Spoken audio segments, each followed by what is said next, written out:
So there's that. Yes. Good evening. Should I go fix it? Welcome everyone. We'll start this evening pledging from remain, everyone to remain standing for a moment of silence and honor our tribute. Shall we go here and pledge allegiance to the flag of the United States of America, to the republic which is one nation, under God, indivisible, with liberty and justice for all.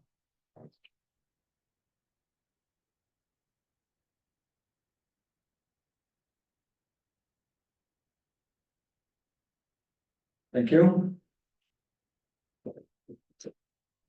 I'm just gonna start off by saying a little jet lag tonight, so I'm gonna ask Cindy to keep an eye on and Bill too. Sure, I miss anything. We're gonna begin with the approval of minutes from the August 15th meeting, the August 15th closed session minutes and September 5th work session minutes. Thank you to council members who reviewed, who made some edits, who did that. Are there any questions about the minutes? I hear now, we can motion to about minutes, please. Is there a second? Second. All in favor, please say aye. Aye. No. Okay, the motion carries. Have the council have had for the administrative reports? Yes. Is there any questions? Highlight over things here. Last month we took in almost $20,000 in hotel tax. Year revenue was up over $50,000. Landlord registration, thanks to Cindy and the effort, brought in $10,000, $10,500 last month. Late fee for $3,700. Cindy and Lindsay will update us a little bit about landlord registration later. And just a couple of notes from the Department of Public Works. Doing quite a bit of work over at over the yard, which sort of came in very well. They brought behind the Public Works garage. They can get behind it with no problem. The officer is reporting that there are 13 streetlights out throughout the city. Contact Jason P&L and look at it as soon as possible. So if you notice a street light out, probably on the list, feel free to call me. If it's not, very soon we'll follow up. But they're usually pretty good about doing that. And this is all I really need to say. The motion recording. And motion to accept. Share reports, please. So second. Here, please say aye. Aye. Aye. Thank you, Harry. Yeah, that opens up the point from safety. Still, in the last meeting, resident asked about the possibility of sort of expanding the public participation section to include more of that dialogue back and forth. I've given that a lot of thought, and I think that the way we've been doing it over the last couple of years is has worked well. I think balance. And we did add a second public participation period at the end of the meeting for the sake of kind of keeping things equitable and just kind of manageable from my point of view. We're going to continue to maintain our 3 minutes comment period, about 3 minutes to make your comment to ask questions. Council has the opportunity to respond to this. But I find that a lot of back and forth is just hard to manage. And so we're going to avoid doing that. If you have follow-up questions, certainly they can be asked at the second comment period. I think it's important to keep the meeting balanced and pace kind of consistent. So bearing that in mind, and one other thing I want to note, over the last couple of meetings, I've had to ask repeatedly for people to stop talking during the meeting. I'm going to start calling people out of order for that. I find it very distracting when I'm trying to run the meeting and for people to maybe speaking to hear, people in the room talking. So if you have something to talk about, if you're a neighbor or your friend from that, please step out into the corridor. I will start and kind of call people out. I think it's inconsiderate to people who are actually speaking in any given situation. I think that the most important person in the room is the person who's speaking. I think that offer that consideration and courtesy to everybody. I would really would like to maintain that. So bearing that in mind, I'd like to welcome first member of the public for, public participation. Jeff Fiddle, 33 Wilson Street. I just wanted to start off and say that I've been thinking a lot about what's happening on the Hill and in the community. And, it's been going on now for a few months, and I think we have to come to the point where, like my dad would say, Fisher cut bait. When we look up at the Hill, and I think of putting 200 houses up there on Haunted Hill, it's haunted with the legacy of pollution, dumping of a landfill, of a factory. We don't know what's up there. It's a mystery. The problem is we have to come up with a housing plan, and we have to be able to build affordable housing to reach our goal. As long as we don't know what's going on, as long as we have no idea, what levels of chemicals are up there, what chemicals, so maybe electronic, so it could be also PCBs, it also could be TCE. We know there could be PFAS. We've had an online landfill that never was closed properly. We don't have no idea what's up there, and plus what it may have been dumped illegally.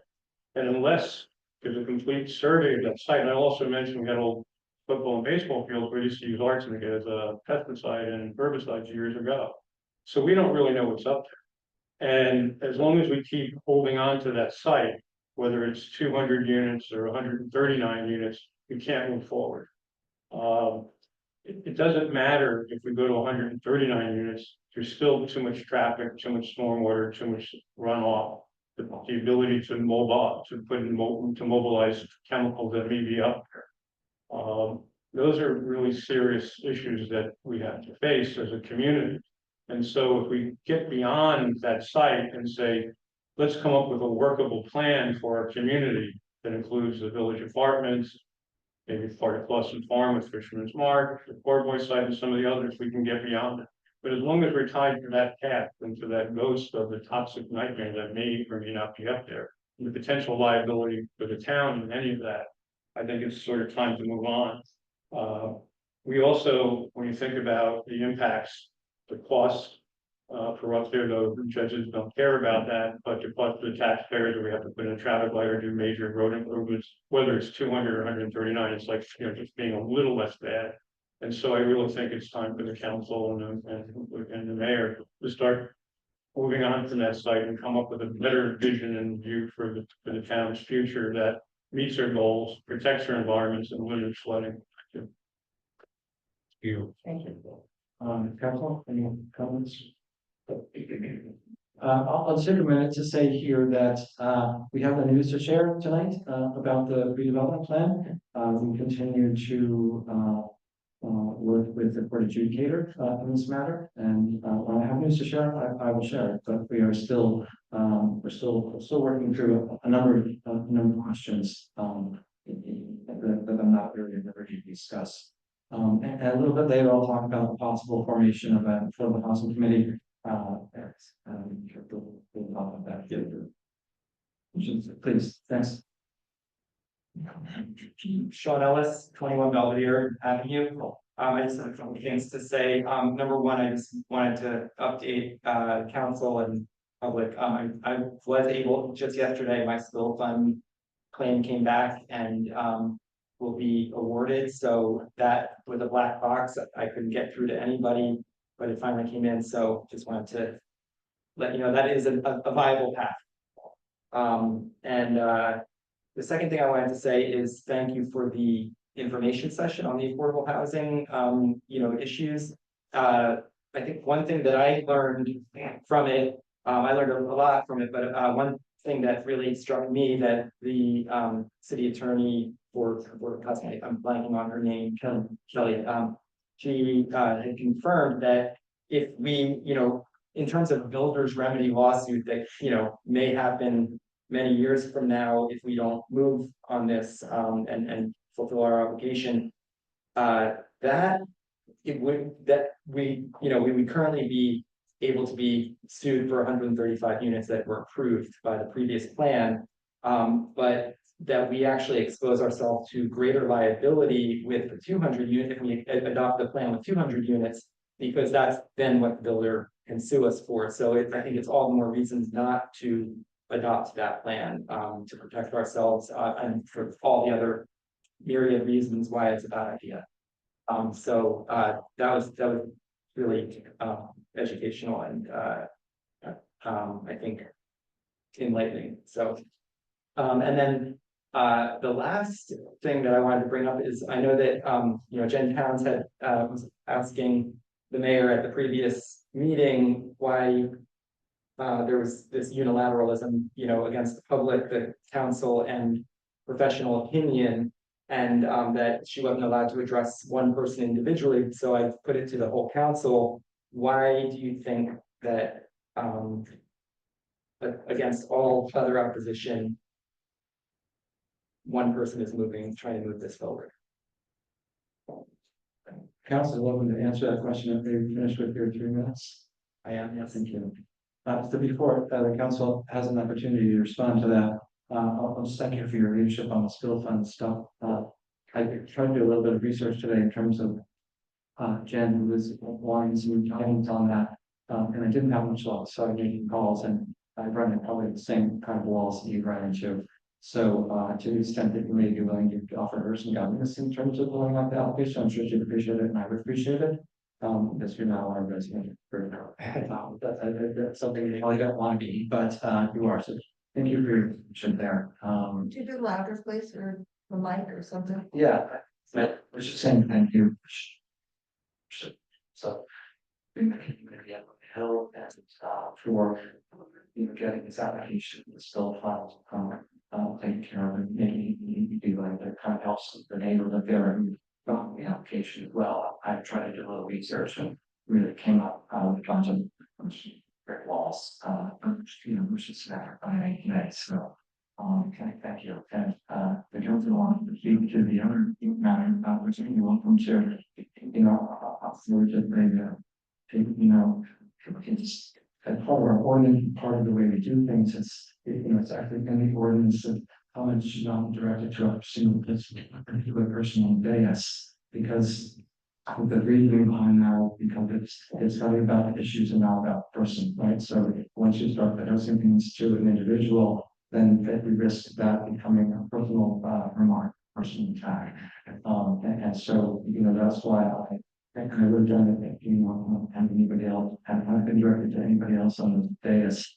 That there's a line that's not appropriate to cross in terms of questioning a particular policy decision that a member of the governing body has made for very clear reasons and reasonable reasons, and I'll certainly be happy to turn this conversation over to the council.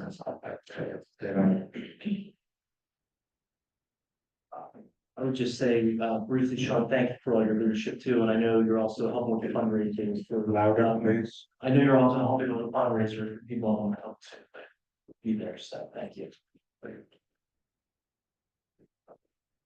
Thanks, Sean. And if you were remiss not to say that, and if anybody needs any help filling out those spill forms, I would also help, fill them out. They could, call me up and come to my house. Like, I'm good at filling out forms. It's like I have 5 skills and that, meatballs, a couple of other things, but I go fill out forms. And in terms of just public comment, look, I have it, my own position on public comment. I don't need the 3 minutes, and I would like to have some times where we suspend rules and have some give and take. So that's my perspective, a little bit different. I feel like we're town of 4,000 people, we can talk civilly and have great meetings without, those kind of rules.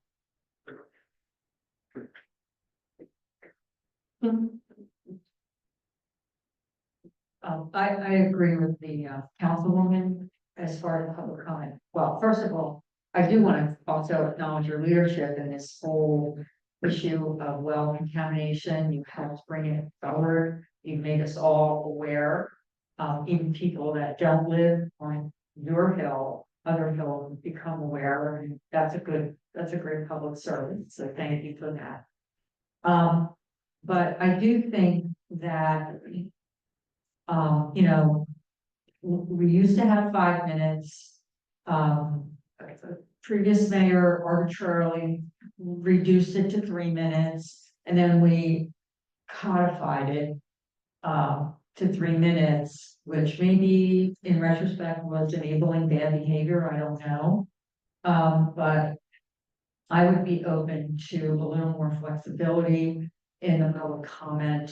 With the understanding that there could be times if an individual, takes an inordinate amount of time, that there's a gracious way to ask the person to, kind of wrap it up as a courtesy to others who might be waiting. And I do think there's techniques for doing that. Thank you. I'll be the fourth person up here. That thanks you for all the work you've done. I know I've acknowledged it in emails back to you and just getting that awareness out, even to the information you just gave to us right now about finding way to get assistance. It's great. So thank you for that. I would entertain the idea of one time, as if new information is coming up and someone has something new to share, maybe we can be more flexible with the 3 minutes. I do know how the 3 minutes came to be. If it seems to be too short, then we'll have another conversation about extending it. I do like the back and forth because people have questions, but then again, the mayor has said, well, if you stick around for the whole meeting, you will be more time that you can ask additional follow-up questions. So I think that will give the opportunity to do that. So again, thank you. Does that answer all of your questions? Pretty much. I think so, yeah. Okay. Because if you say yes, you can come back. That's exactly what you're Thank you, Sean. If you have more questions, give me a shot and I'll come back. Paul Stevens, 39 Court Street. I understand things are going on in the background that I'm not privy to, and I understand that's fine. There's no way I should be. I would just encourage you that whatever's going on right now, that we walk away from Cahobian on this 200 unit project. There's been a lot of reasons given, but the ultimatum that says they're not going to negotiate a 200, fine. Leave. We asked for 139. If you can't do it at 139, then maybe this isn't developable for you. By walking away, we're not in violation of that part of our agreement with Fair Share Housing and court, because it called for the 139 units. One reason to move on, given their intransigence, is the fact that the part that we see that we're stuck on is the 5 units, because we didn't decide to move the police station. Okay, that's taking away city resources, it's taking away time and effort by still picking around, potentially negotiating with Cahobian for the help. We ought to be concentrating on finding out solutions for the 5. Let's back into compliance with the agreement that we struck in 2020. This is based on the meeting that you had, that the lawyer and the planner all presented stuff that leads me to these conclusions. Thank you for your time. Just comment real briefly, for the people that weren't here, what the planner was saying, was that we have a plan and, the threat of the builder's remedy might not be exactly what you're thinking, because the only reason we're not in compliance right now is because the police station site, when we move from that, we are 5 units out of compliance technically. So what Paul was saying is we've got to find a way to try to build those 5 units, and that's going to put us back in compliance early. And I agree with that approach too, regardless of what happens up on the high school site. That's an immediate need, and I think there have been some possibilities about, the log cabin and that we need to explore. So I appreciate your comments. Thank you. Judy Gleason, 86 North Union Street. Three things. First of all, and thank you for trying to use the microphone. It's really hard to hear you guys when you speak sort of quietly to yourself. And people talk to each other partly because they can't hear you. So they're like, what did he say? What is he? What?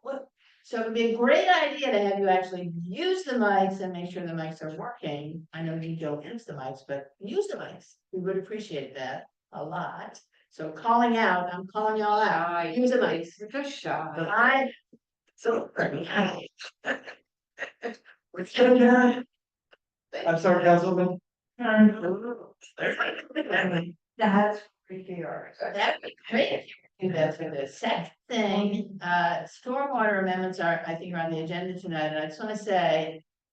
The amendments seek to make it a little bit better for Lambertville because what we allow now is not as good as the amendments would make it. I'm asking you to consider the others, communities around here who are lots better than the little bit better that we're doing. So before we just say, oh, well, thank goodness we made it a little better, so we're good. No, I think Solbury has a better one. I think other ones around have by better. I mean, how much disturbance is allowed, all of that kind of thing. Because this is the classic thing. When I worked in Washington, this is the classic thing. They say this, say, well, we can make it a little better. And everybody goes, oh, that's great. Please look at more than just a little bit better. Look at other towns because this is not as good as we can be. And then the third thing is the ever popular development on the hill.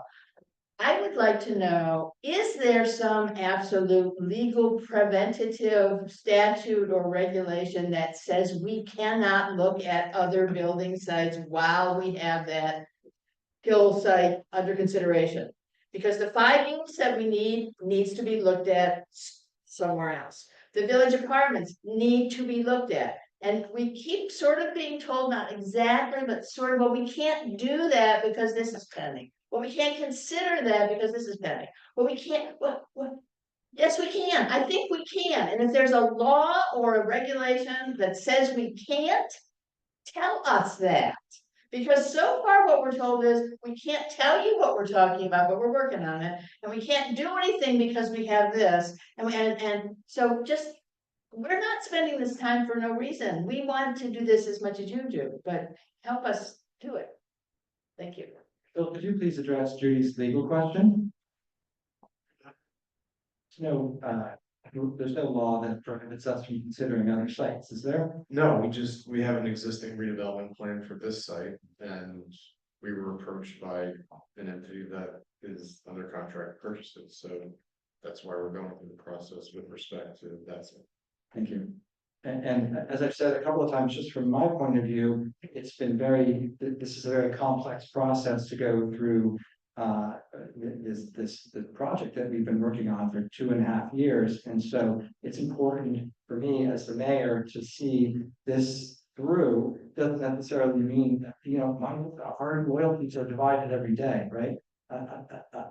I want to see this project one way or another through to whatever decision happens. And it doesn't necessarily mean that we can't consider other sites, but it's been just impractical in terms of time and everything else. I mean, I am working, I have had conversations with people about a couple of other sites. I don't want to put the cart before the horse. So, as always, there are things that, that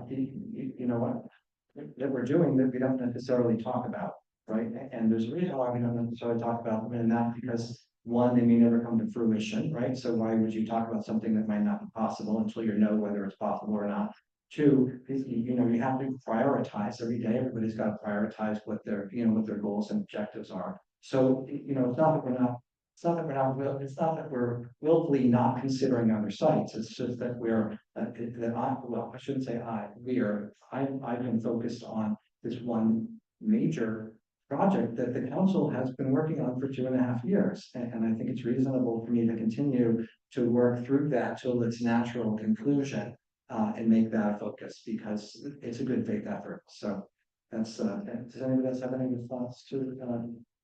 I would just add, I agree with you about the microphones. We need new ones and hopefully we're gonna get them for next year because it's it's equally frustrating for us, and I apologize, and if you can't hear us, continue to yell that you can't hear us, because that's very important, that's why you come here to hear us. I agree with the microphones and, I hope we come up with a system that's more responsive to our current needs. These have worked the way they've worked since we've got them, and we know that there are flaws in trying to work through it. And someone like myself is challenged with hearing. It is very frustrating to not be able to hear the person in the back row or even the person in the front row. So I understand, that that's a concern. I mean, in the best of worlds, we'd all have a mic and it'd all be around our necks and we'd be able to use them without having to share and then have them loud enough so people across the street could hear us, let alone in the building. So I appreciate that concern, and it's frustrating for all of us.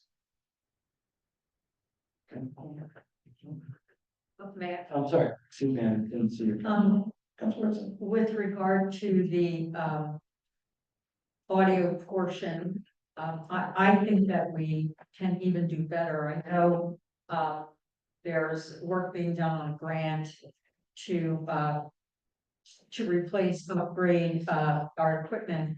I'd like to see things that would be even more helpful. For example, as someone sitting on the dais, I can't see anybody who's on Zoom. And that would be really helpful. I think it'd be helpful for us. I also think, if we use that to make it more interactive and have people feel more included. And I don't know about anybody else, but I would love to have a closed caption app on my phone. Because that's the only way I watch television. So, I know. So, I think we have a lot of opportunities and, Cindy, I think technically I gave you these requirements a while ago, so it's not scope through. But I don't think I missed any of them. yeah, okay. But as far as, the affordable housing sites, I also agree that we should be looking. We have to have a few irons in the fire, because even if we, if we said, push come to shove, we gotta do this project on the high school, we're still 5 minutes short. So we're still out of compliance. So I think, I'm gonna lean on Councilman Lyde and say, I think we need to figure out a way where we can kind of walk and chew gum on this, particular issue, at least lay out a strike or a plan to close that 5-unit gap.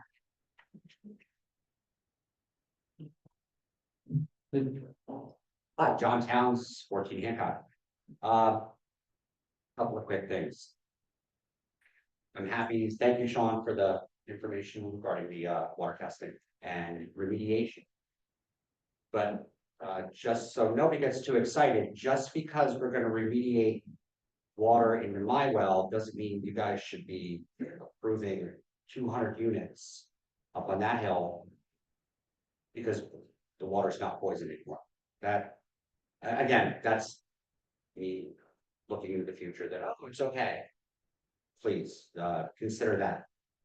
Again, the issue of traffic and all the other things, that's the problem.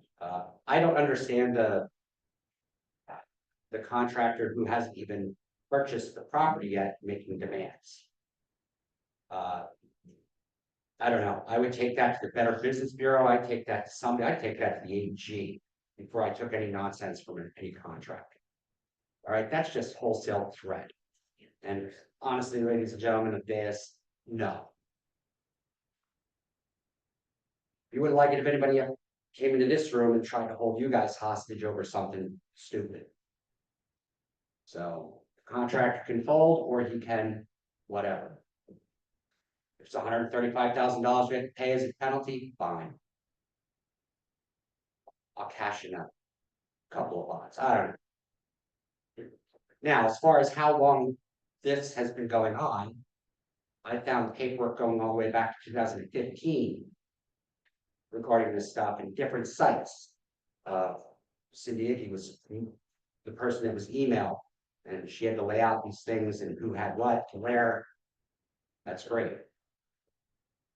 Now, I can do it myself, but I could request the city, please go to the tax office up in Leamington, the Hunterdon County Tax Office, and find out where and when that dump was. That information is up there. It just has to be uncovered. Why haven't we done that? Are we quietly just putting our head in the sand, hoping that Lambertville doesn't come up as a bad guy in that? I don't know. We've got to come up with something better. We got to do it in a little more timely than what we're doing. Because if those questions aren't answered, we certainly can't, we shouldn't continue with this trek.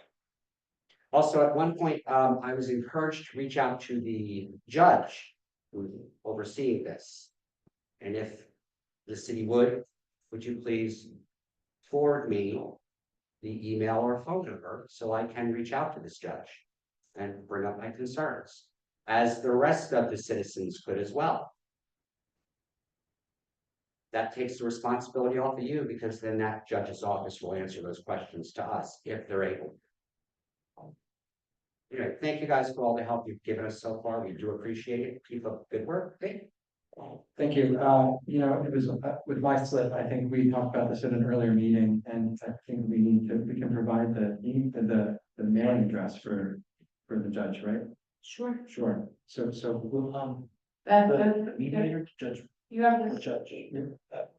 I don't know. So, well, because it's complicated, just. Beth has the information, because she, I can share the information, the docket How to number, submit. and Yes, the, well, 'cause, he does not have email and he does not have a phone number. That's what I was gonna say. There's only snail mail, but I can provide the docket number and the title of. yeah, that's the submission. So, you know, we can, If you send that to me, there's no why we can't post that on the website, or we can include it in Lambertville Letters, is that an issue?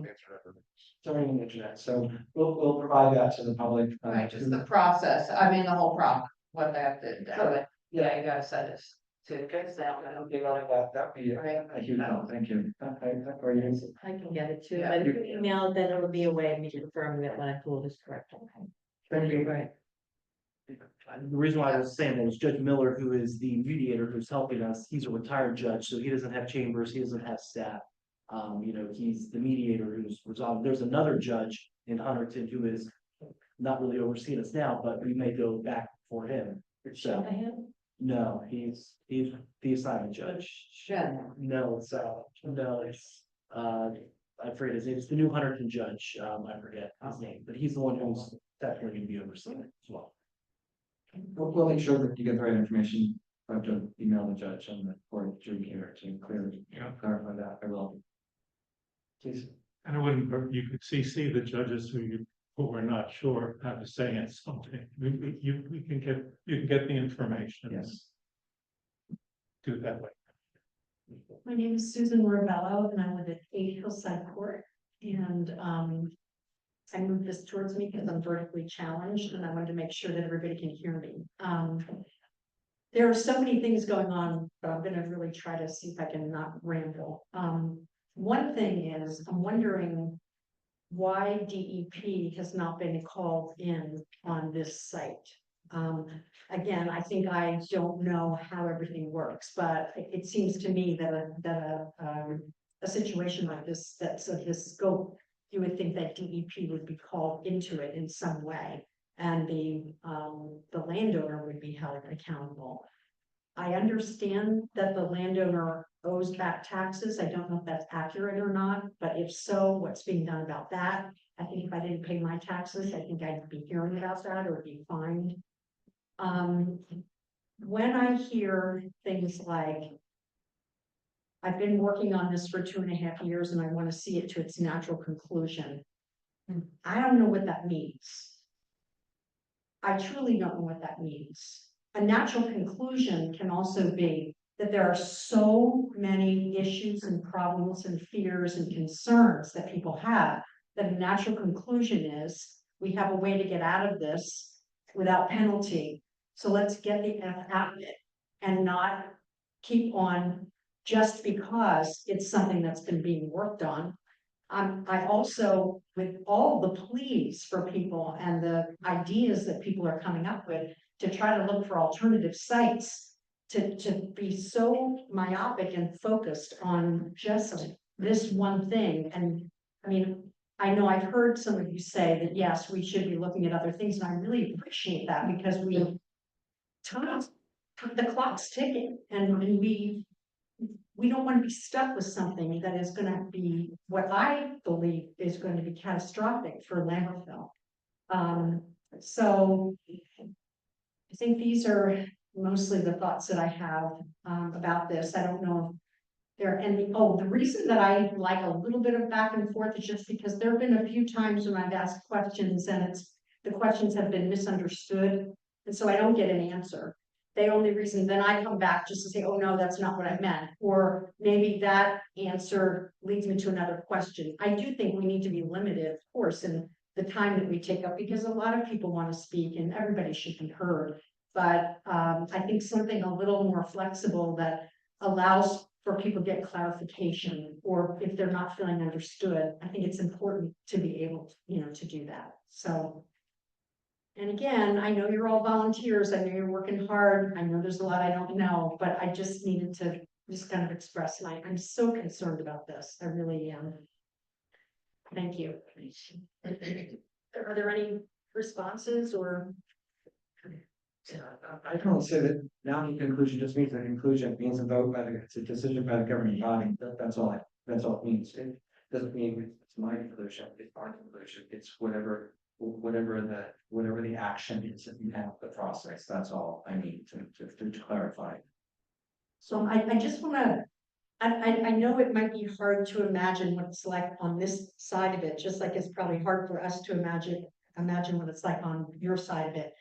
But on our side of it, it feels like there's something going on that's not being made explicit. And it's very, it makes me very uneasy and very uncomfortable. And I'm not accusing anybody of doing anything wrong. It's just that there's like, it feels like a kind of a smoke and mirrors. And I think people are sitting on the edge of their seats with a sense of urgency. And I think that's what you're hearing from people, is that sense of urgency and that sense of fear of like, some of this just doesn't make sense. What is going on here? So just if I could express that. Thank you. I just, in response, I do have a response. It might not be quite on point, but I always feel the need to kind of say that I am very concerned about the environmental considerations at the site and obtaining the information about it. Because we talk, and you just don't know. And I, for me, pressing hard to, okay, we need hard information and hard facts. Because you can't put a number to a place when you don't know what's even doable. It's kind of the reverse process.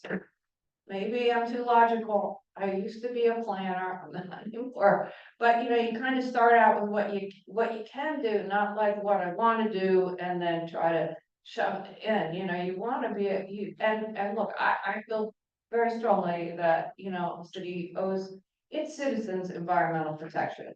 My background's environmental protection, started out that way, but I think it's the building block of anything. And so for me, in any of these considerations, those two things are number one. Protecting the environmental rights of the community, as well as the environmental integrity of the property and anything that happens anywhere, whether it be there or at 95 North Main Street or next door to anybody, that their environmental rights are protected and the integrity of the environment preserved. I agree totally with that statement, as I've said often at this meeting, is that there's still a lot that we don't know, and what we don't know, we're trying to find out in order to get a bigger view of any site we deal with. So that has been an ongoing conversation that we've been having about just about anything, really. So we're trying to get to the bottom line up there to see, and I don't mean number wise I don't mean density wise, I mean, what can that site healthily, if that's the word, with good health and, people will be, won't be exposed to unknowns, so we're, because there are unknowns, is like, I'm frustrated that I can't respond because we just don't have the answers yet. But how do you? No, we're not gonna go back and forth. This is exactly the kind of thing that I'm concerned about, in terms of time. We can come back to the second one here if you have further questions. Thank you. I would just Thank you very say one thing about the back and forth. I personally do prefer that. I think that we can have a respectful conversation back and forth. The point was brought up earlier about 5 minutes down to 3 minutes, and as someone who was sitting on that side when that happened, it eroded the trust with the people sitting up here, and I think we need to bring that back. And I think that's the first thing we should do. Thank you very much. I really appreciate your time and listening.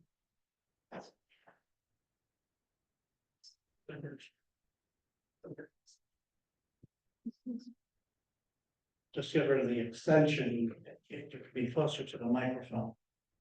Dave Bird, 255 Brunswick Avenue here in Lambertville. I've got a number of points that I'm gonna raise quickly. And I would hope that as a long-term public servant and resident, all right, that I have the courtesy of a response, either now or shortly thereafter. I have some observations, talking about multitasking, okay, in business for 52 years, managing, supervising, building, and you've got to multitask. Just because you have your eye on this one, doesn't mean you can't, or your associates can't be working on other projects. All right, so, everything should be moving. We got two big things right now. We have 200 homes up there and we got an affordable housing thing, split the land, get it done. Affordable housing meeting. Unfortunately, because of another critical meeting that I had to be at, I was not able to do it. I attempted to look at it online, all right, but with the sound issues going on, it was, informed. A couple of questions, were there printed handouts provided? Or the slides, is a slide deck going to be provided that we can give it to the public? And the issue that was raised by a lot of people here is a simple cut sheet that says, this is our number, this is what we got, this is how many we need, and the next line, something very simple, all right, because it's a very complicated process. Next subject, stormwater management ordinance. All right, I spoke last month, all right, because there was a session here with our engineer, all right, but there wasn't all right, and it wasn't an education, and there wasn't an opportunity for people, the businesses, the homeowners, the developers, to ask questions and be educated so that we would be in a position to do it. It was a dictating of what was done, how you got to that point, but it didn't take any information from this side of the table. All right, and when we talk about public comments, I think that's part of my frustration. It's been my frustration for a long, long time, because in the old days, that's not how we did it. All right,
Yes, please. So we're back. Yes. Okay, Suzanne Davis, 8 Grand Avenue. And, yes, I kind of agree with Susan. I don't know what following the project through its natural consequences means. Like, it really sounds like double speak. And I think many of us feel like we don't really know what's going on. And also, is there like a deal breaker here? I mean, is there something that could happen up on the hill? Which would be like, no, this is definitely not gonna work, we'll just kind of forget this project and we'll do affordable housing somewhere else. Is there any deal breakers here? Bill, I'm just kind of like out of things to say here about this process, right? I mean, we're working on it and I don't know where it's gonna go. I mean, I don't really know what to say beyond that. It sounds vague, like. I'm just wondering, what could possibly happen I cannot answer that question. that would convince you? It's all to answer the question because I cannot. We're not in a position to talk about what that is as a group, as individuals. It's a joint decision when we get to a point. I guess if the hill slid away and wasn't there anymore, that would be a deal breaker. And something dramatic like that. Something that could happen where we, oh, no, this isn't really gonna work. Nobody has any. I can say we don't have enough information, but to answer, Well, okay, but this has been going on for a while, so. Yeah. now- I think some of the things you're bringing up, though, may ultimately be the deal breaker. These issues you're bringing up, that's why we're going through this process to look at the environmental concerns. Mhm. That's gonna be a big deal breaker. So these concerns that everyone has been brought forward, absolutely. If this does not go forward, that's the reason why. We all want affordable housing. How long does this take? It's a great question. Because, that's the issue of, like, that's the difficult issue, because I love to say it's got to be done in another month, because it is like Groundhog Day. But, those very things you talked about, as Evan said, are some of the things that, make or break any property. And that's why we're trying to get that information, the process, and to be able to make a sound environmental judgment. And part of the issue, I think, when it started, is that the sound environmental part was left off the table, and we're asking for that. And how long do you imagine that might take? I mean. we don't want to interrupt them, but that's a good question.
Okay,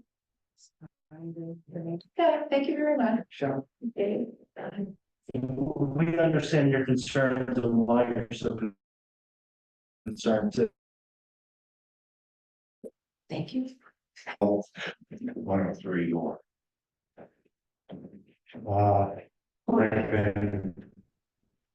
I moved here about 3 years ago, retired.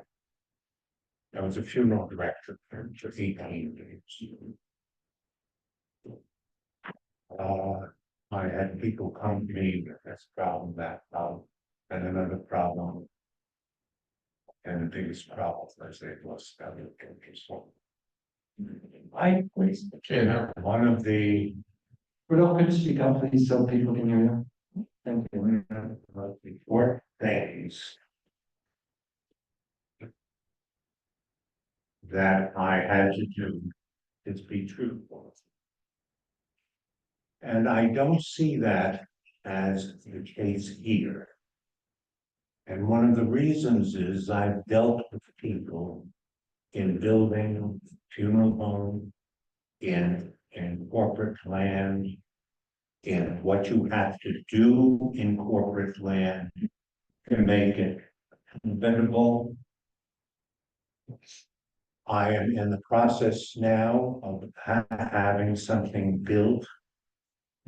And it's going to be a corporation. I had it all checked out environmentally. With all the environmental protection needed, be it water, be it sewage, be it poisons.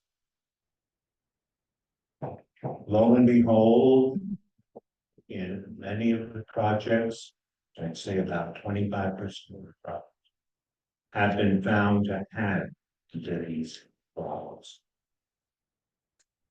The current problem is I have a pollution problem in one of my properties. And I had people come in and inspect it and look at it and this and that and the other thing. And they went back, they approved it, and they said, you can go ahead with it. I went ahead with it and I got stopped by the township because it wasn't certified with a stamp. Now this is what life is now. And we should not forget that. Because 200 units here may be great for finances, but it may be not so great for people. And one of the things is, as I'm finding, is that be careful, and take the proper time and effort and strength that it needs to be said, no, no, no. I have a friend who has who had, pardon me, an apartment house. He wanted his windows replaced in the apartment house. They started to replace them.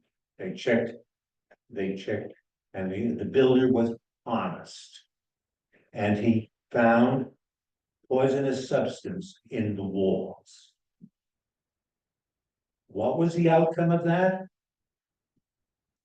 He told me, I was a millionaire one day, I'm a pauper the next. They would not allow any building permit. And I suggest that this borough, city, whatever you wish to call it, thinks about it, because you're in the same position.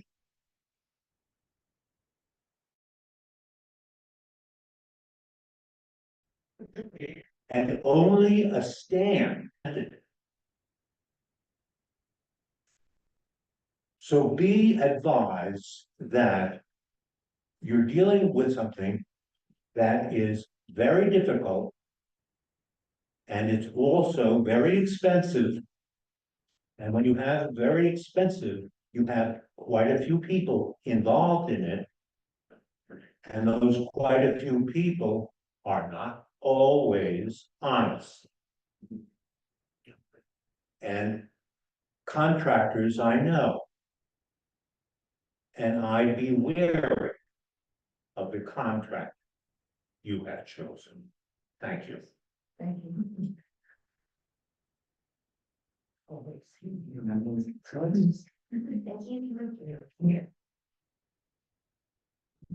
Hello, my name is Mary Ann Lassie, and I live at 29 Lambert Lane. And I came to the meeting last week, and the person that was holding the meeting a bit mentioned that Hibernian apartments were not counted because they were too old. She said anything after 20 years can't be counted. So I did research, and that is not true. So I don't know if there was any other misinformation. And I also wanted to mention, we should probably talk into towns that have other toxic problems, such as Manville or other ones that are around. I can't think of another one offhand. And see what they do, where they go to have their chemicals tested and such. And also, how much it is, how much is this gonna cost us? And I guess that's all. Thank you. So did you remember? I don't think that. Why, yeah, either. So yeah, what she had said was anything built before 1980 could not count, so it wasn't anything before 1980 possibly be done to bring them back in to reutilize them, to fix them up or did something, so, Yeah. but that's what she had said, before 1980. Thank you. And the options were, they Yeah, and- have a renovation permit out, if they do substantial work on their property, then we could start counting them again. And I will tell you, the very next day, she already started doing some work on that, so. To look into that issue, to make sure when we do make a decision, we have the ability to look at all the information. I need to alert you to a situation.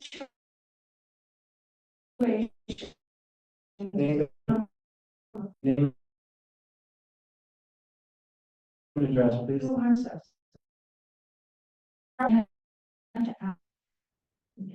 As a result of performance. I was essentially threatened by a real estate agent this week, saying I would not be able to sell my property because of the contamination. That I am neighbor to a property of a piece that will be coming on the market. That is my former neighbor who is deceased.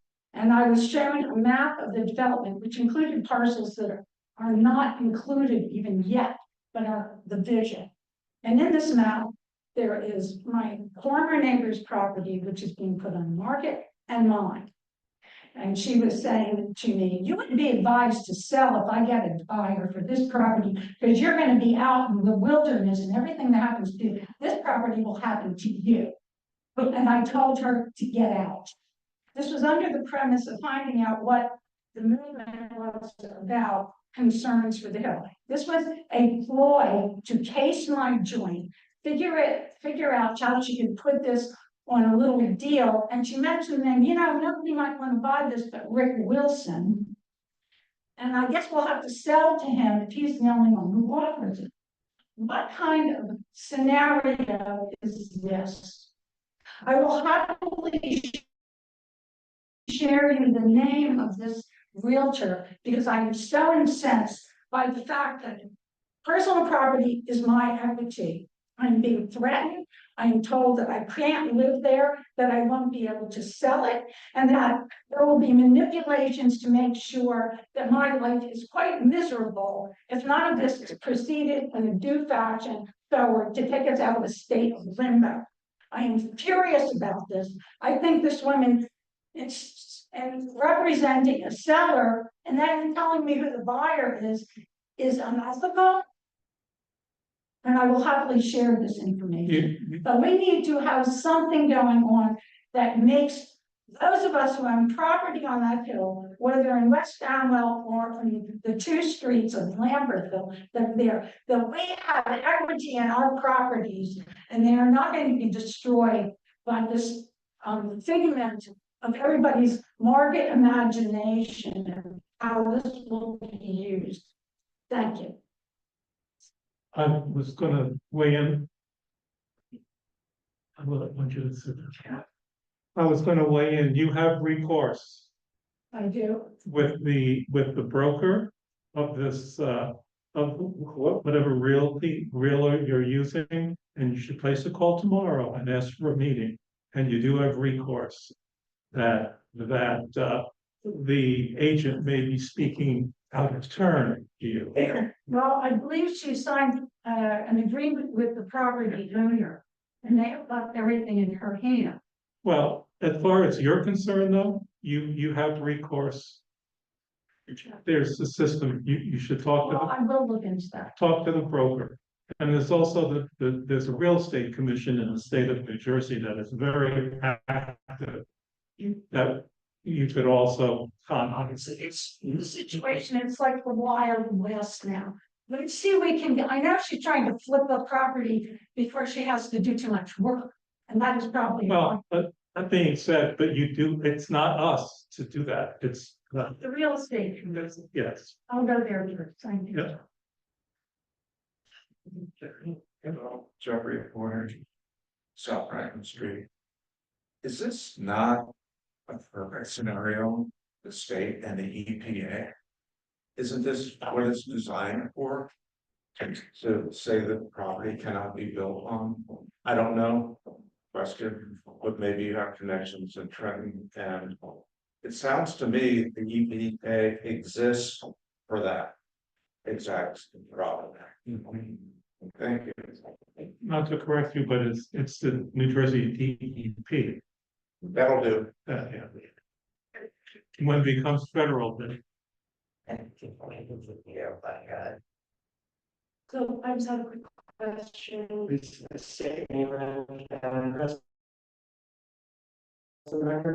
Justin Marie Villers, Church Street. Mike, Justin Marie Villers, Church Street. I just have a quick question. Retail hours, possibly expanding them.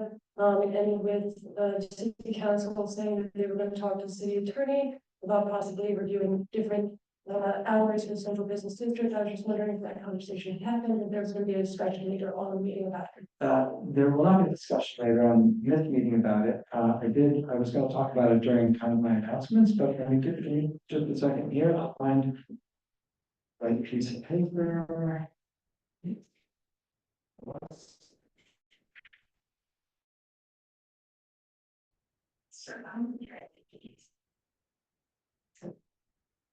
So, commented bill here, and I'm just gonna simply read what it says. The council is not, I don't think I forwarded to the council yet, so we've not had a conversation about this. I'm not sure the council has seen this. Came in a couple days before I anyway, so I probably didn't forward it. And we can talk about it, we can schedule a time to talk about it. Set forth in zoning ordinance, comment. I think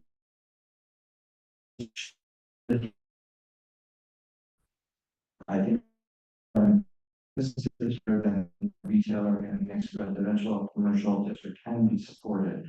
This would be a zoning ordinance amendments to the planning board, but also in prior to adoption of any change.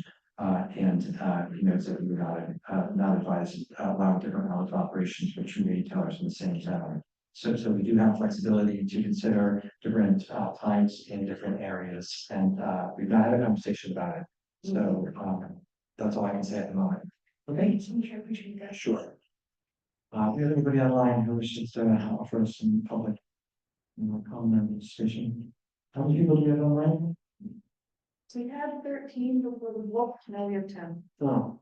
Good. No one else in the room, no one online, without for motion to close the public comment period, please. So move. Second. One favor, please say aye. Aye. Aye. Thank you. Karen, the first period closed. Moving on to resolutions, consent agenda this evening. Following resolutions on the consent agenda are considered routine and shall be enacted by one motion. Should any member of the city council seek separate discussion of any item, that item should be removed and set. So, yeah, we're gonna have one note here.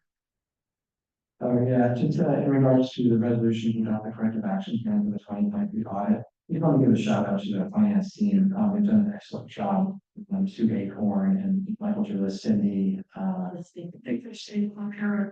we have very minor audit, audits, so I'm very pleased by the work that they've done and how tightly we run the ship. So well done for all of you on the finance team. So unless there's a question from the council, I've got permission to adopt resolution numbers 130-2024 through 136-2024. Okay. All those in favor, please say aye. Aye. Motion carried and resolution, yes, carries.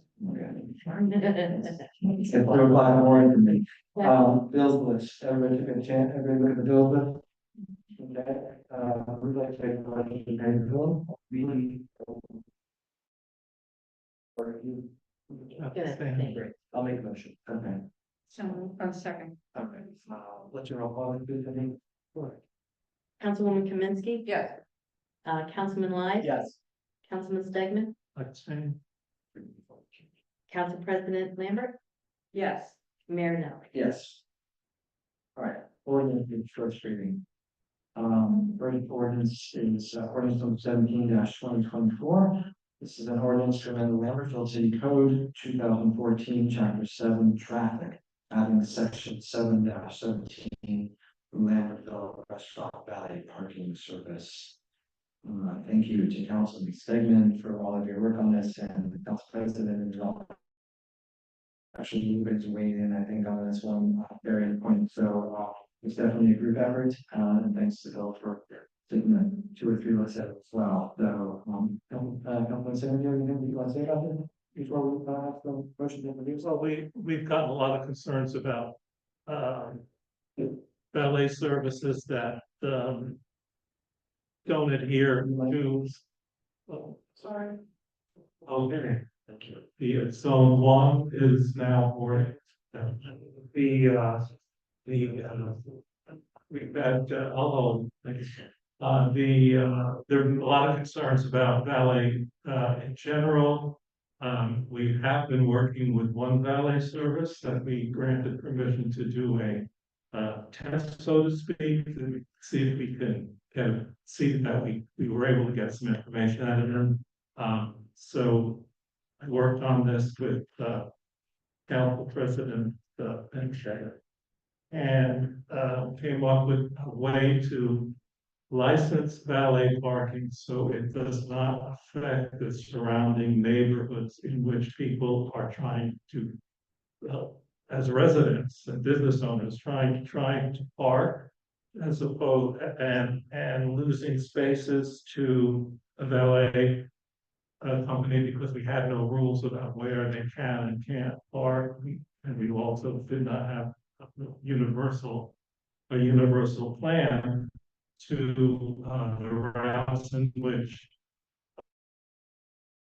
valet parking would be able to travel to the lot that they may or may not have secured. And this puts everybody on any valet company on the same rules and regulations, so we could have a more structured agreement on lessening the impact on street parking. So that's basically what it spells out. I know Officer Lieutenant Brown had some input on this as well. And I think we've come up with an enforceable ordinance that makes sense for the residents of the city while keeping in mind the importance of making sure that our restaurants, at this point, our restaurants are successful and that's pretty much the focus of this. So it's not a way to stop people from doing valet. It's about to regulate the way people do valet to lessen the impact on neighborhoods and passageways to off-site parking. So, thank you. So we will, if the commission is introduced, have a public hearing scheduled for October 24th. Board, that commission introduced ordinance number 17-2024, first reading. So, second. All in favor, please say aye. Aye. Thank you. Motion carries. Next is ordinance number 19. Ordinance to amend Lambertville City Code Board of Health food licenses.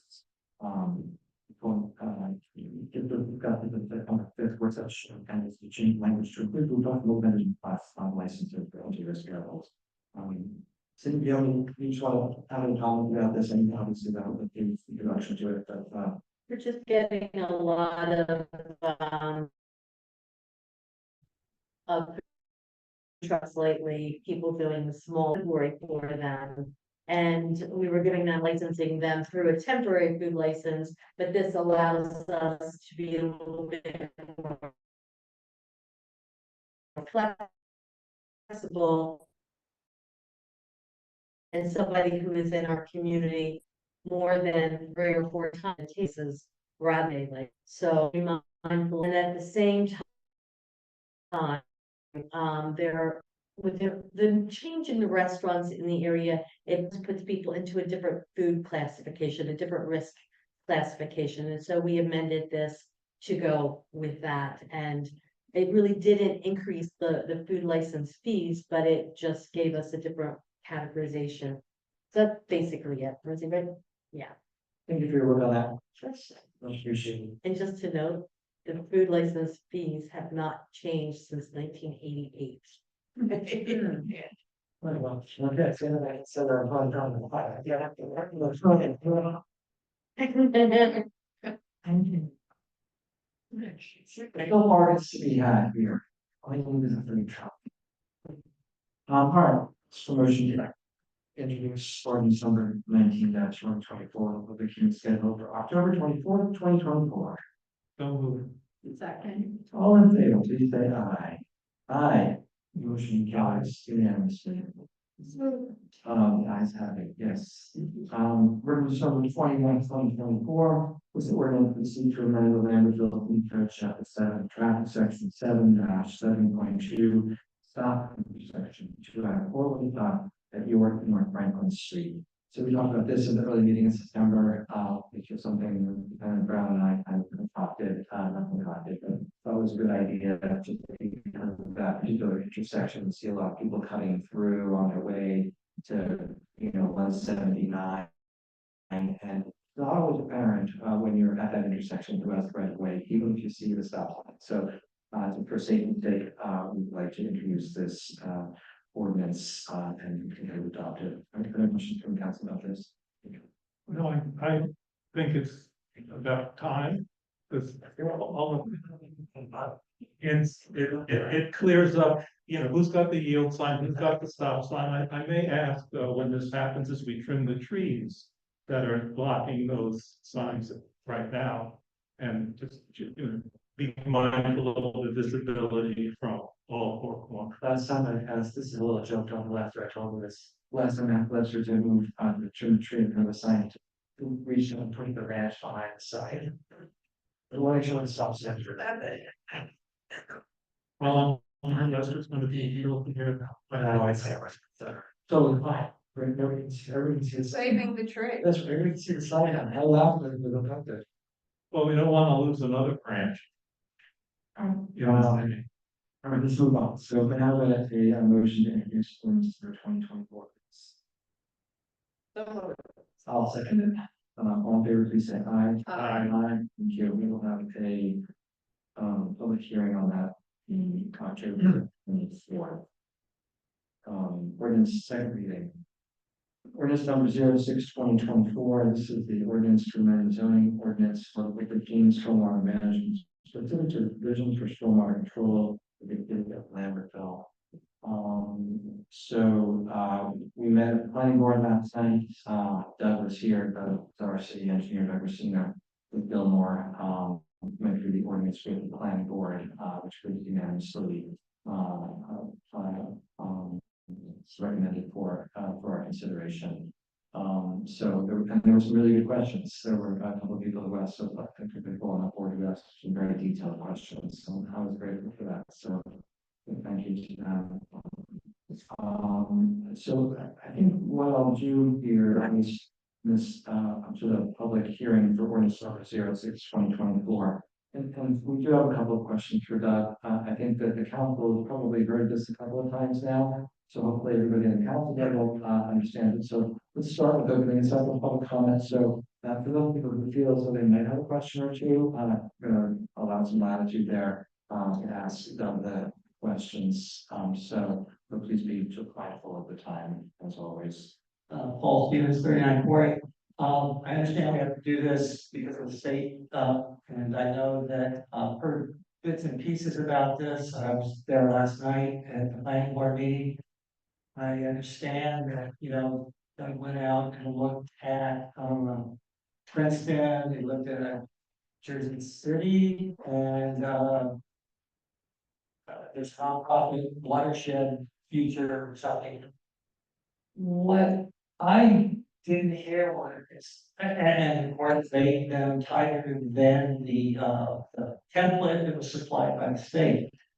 I've never heard anything in all the discussions about how that's gonna really impact us here, by applying things that Princeton's not the same as us. Jersey City doesn't have the same flooding issues as we have. I'd just like to know, how is this really going to affect us? For example, how would it have changed what was okay for up in Phillips Barber with the new Hunter Health? They're putting in a lot of new stuff up there. Would this have affected that at all and what they put in up there? If it doesn't, I mean, maybe it's cheap. I mean, it's up on the side of the hill there. I did see that the report said that it was, pervious surface is still well within the range, but boy, I just don't know. So I really can't comment intelligently about this, but I would like to have somebody explain.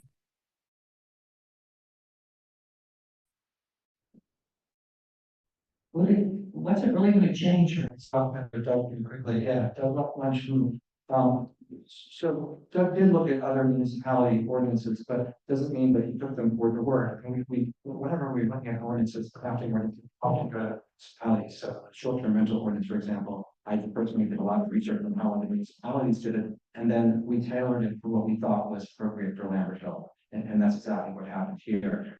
And Doug can elaborate on this, but took the state model and made it, as we have a very well-established tradition up here in Lambertville, maybe these kinds of ordinances stricter than the state standards, because we feel strongly that they should be, because we're not, because of our situation, right? So that, and some of the things that Doug put in are considered, general enhancements to the model ordinance. Don't you want to just speak to the process just a little bit there? So actually, I'll start with Phillips Barber, because I was involved in the approval process for that project. And the reason I shook my head that it really wouldn't have affected them is because they actually already took into account a lot of future calculations and future rainfall quantities, because during the approval process, the planning board, specifically for that project, because of the downstream conditions, they wanted to make sure that they weren't just meeting today's standards, but they were going to meet the future standards. So actually, that project did take into account future NOAA rainfall amounts and some enhanced calculations and some enhanced design. So that's the reason I had said that, and it's only specifically to that project. That was all taken into account for that. It was a good moment for the planning board. I was at that meeting and I was really impressed with the engineers on the planning board who really kept driving and pushing and I think the applicant's engineer, who's very familiar with the city, was scratching his head thinking, wow, these guys are way up than they look or whatever. Yeah, I will also say that the stormwater system on that, if you go over to their new parking lot that they have there, the majority of that parking lot is underground. Beneath that is the underground system, and it's actually 2 levels, so it's like 10 feet deep. It is a substantially large underground system for that development. Then to answer some of the other questions, yes, I did, as the mayor had noted, I did look at such municipalities, and it wasn't the only municipalities, but such municipalities as Jersey City and Princeton, because they do have some of the some of the, we'll say, strictest stormwater requirements in the state. And so I took a look at them, but then at the same time, taking into account the fact that they have the manpower or people power to be able to handle what is necessary for a larger municipality such as that, such as they have, I believe, a devoted stormwater management representative who actually handles going out and inspecting the stormwater management BMPs, which are referred to as best management practices. So basins and rain gardens and features such as those. And so unfortunately, right now, the city doesn't have the funding to be able to hire somebody specifically just for that purpose. So like that kind of requirement, we did not include in this ordinance because we are, with the understanding of what the city's budget is at this current moment. Doesn't mean that in the future it couldn't be amended to include such items as that. But we also then took into account the city, one of the biggest changes or additions, I should say, to the new amended ordinance is the fact that all the projects up to now that had stormwater management, they met the what they call a major development requirements. So they're over 5,000 square feet. So they had to do all the stormwater management that was in here. However, if you, as everyone knows, we look through the city. I mean, a lot of the projects are definitely under 5,000 square feet. So what we wanted to capture in this new ordinance is for the smaller projects that are from, as it's noted in here, from 400 square feet up to the requirement of a major development. And that is now referred to as a minor development. So, because if you really think about it, as I'm sure everyone has, when you have this resident who's putting in an impervious surface on their lot, but it's under 5,000, and the next property owner does the same thing, the next property owner does the same thing. You add all that together, you have a very large impervious area that is not being maintained by a stormwater management system. And so with the minor development, this is meant to now start capturing all of those individual small areas. It's not looking to put in a very large basin. I mean, for the most part, those smaller projects, you can handle them through a porous pavement for your driveway, which is what a number of applicants who have come in over the last several years. They just wanted to expand their driveway or even add a driveway to their lot. There's a couple of applications I can think of that had that. And so instead of just putting down a solid concrete or solid asphalt driveway, they use porous concrete or porous pavers or porous asphalt and had a seepage bed underneath. So they basically created a stormwater BMP, but they also got the driveway that they wanted. There's also another, it's like a small rain garden. It's a decorative feature you can have on your property, but it still assists with stormwater management and water quality. So it's those types of features, and it's trying to capture all the little projects that are occurring all throughout the city that ultimately add up to one big project.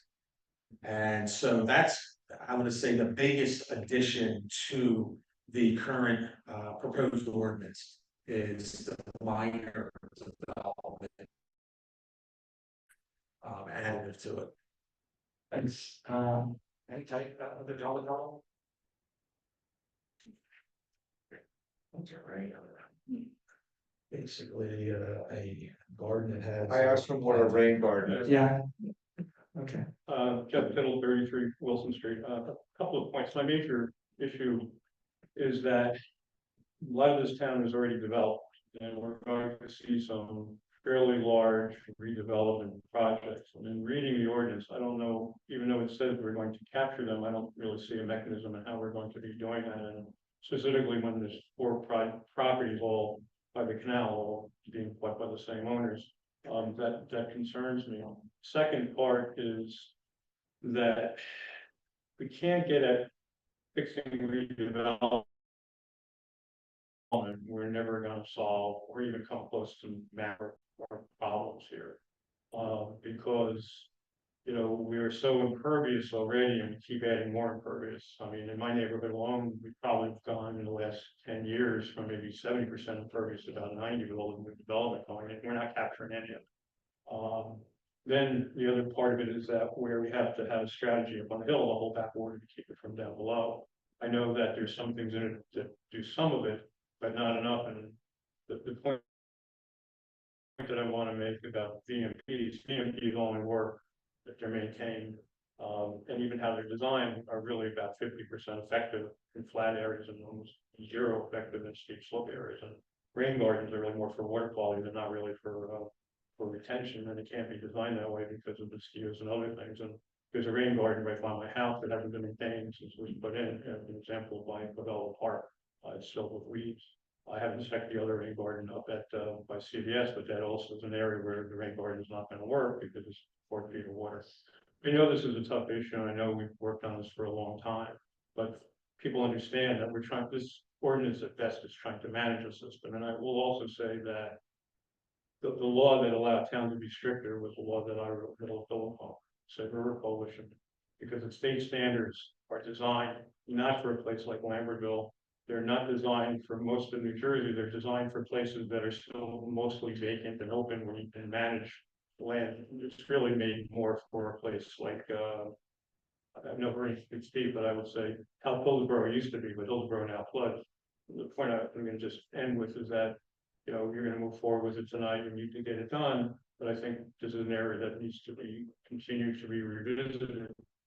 Salisbury Township probably has the best ordinance in the area. They actually started 100 feet, and every project goes in. You have to actually do something. You put in a deck in your backyard, or you put in, you can't put a patio in your backyard. It actually has to be made out of gravel and has to actually soak in the rainwater. We have a serious problem, and I know we need to move forward, but this is not a panacea. And my final point is, how is this ordinance going to affect the redevelopment of the high school site? Because that is probably one of the most difficult sites where a lot of BMPs won't work because it's so steep and a lot of rocky. Thank you. Just one or two thoughts from me on this. Certainly, I think it's important for us to revisit ordinances, and we have, and we will continue to do so. As we often, I think, have a good success of trying something and then to amend. There's cannabis, you let it sort of sit for a while and gel and see how that works for the community or what doesn't work, and then you amend the ordinance. I think this is a good place to start. Because I think to some degree, well, to a large degree, it seeks a balance, right? So, maintaining BMPs, while it's not necessarily tied to a deed, it is tied to an MS4 Tier A requirement for inspection every year, right? So we will have lists of those properties that will have BMPs, and they will be maintained through the regular inspection process of the MS4 Tier A permit. So. That's gonna answer the last, your last question about how it affects Yeah, I'm gonna try to answer as think of them growing up. To the mayor's point of revisiting ordinances, just keep in mind, like even for the stormwater ordinance, just last year alone, we adopted the private storm drain inlet retrofit because that was something that was brought out by the state. And the city felt that it was definitely something that should be part of their ordinance. So we went through the review process and we had adopted it and added to the stormwater ordinance. So anytime the state does come out with either a stricter, or it's not the state, if another entity comes out with something that may be stricter, that the city feels should be included in their ordinance, then we do bring it up and we go under review and could potentially be added just like last year's. And now that, and to the point of the model ordinance, I 100% agree. I mean, the model ordinance is basically the bare bones basic at it. I basically did a side comparison of the model ordinance compared to what the city even currently had. So that way we weren't going less than what the city already had. So you're not starting in the back, you're starting at the same place. So everything that was lacking, which there was a number of items that were lacking in the model ordinance that the city already had in their ordinance in order to take into account the stormwater issues that are the ordinance that we were adopting here is including all of those items that were already in the city's ordinance. So that was basically the starting point. Then from there, it was going even further. It seemed that we can add what is new to the last several years, what has been brought up by other entities. And that's when the minor development was brought into effect. Redevelopment. Redevelopment actually isn't even in the model ordinance. So that was one of the first things I did notice, and I make sure that all the redevelopment requirements that were in the current city's ordinance, I had brought back into this amended ordinance. Because yeah, that's not even something that's in the model ordinance currently. And then there's some other. So. Into the respect of, I don't know how many here are aware, the state has a stormwater BMP manual. That is, we'll refer to it as, that's the Bible for the state for all the BMPs that the state will approve to be allowed to be used within the state. So anybody who's designing within the city limits, they can go online, they can download, and they'll be using the state stormwater BMP manual. And that is a list of, I'm not even sure how many BMPs at this point are actually in this manual, but it's every BMP that has been approved by the state. And so that includes Greenvers, which is one of the things, the one redevelopment plan that I had seen a few years ago. I had mentioned that this would be a great opportunity to use either a green roof or what they refer to as a blue roof. Green roof basically means that you're going to have a lot of plantings up there. You're going to basically make it a huge garden that helps absorb water that falls onto the building. And then the water can also be cycled down through the building and can be utilized for the bathrooms. It can be used as rainwater. Now there's also a blue roof, which basically means you don't have the plantings. You're more or less just it's almost like creating a basin on top of the roof in order to take the water and utilize it for cycling through the building, again, as gray water or possible other uses in and around for the building itself. But this way it doesn't leave a cycle. It's being reused for the building itself. And if anything, when it's leaving, it's actually leaving through the sanitary system at that point, once it's used as gray water. So that's the other thing. I know I mentioned rain gardens, but that doesn't mean that's just a small BMP that I can think of that I just wanted to know. But that doesn't mean it's applicable everywhere. There are times where you can or cannot use it. It is primarily used as a water quality BMP, which is why typically a rain garden is used in conjunction with another type of BMP. But each BMP has its strong suits and its positives and its negatives. There are some that are equipped for volume control. They're used to mainly hold the water on site until it actually infiltrates or percolates back into the ground. And then there are others that allow the water to leave a little faster, but it cleans the water. They're the water quality ones. So the water is a little bit cleaner as it's leaving the site than it was on the site.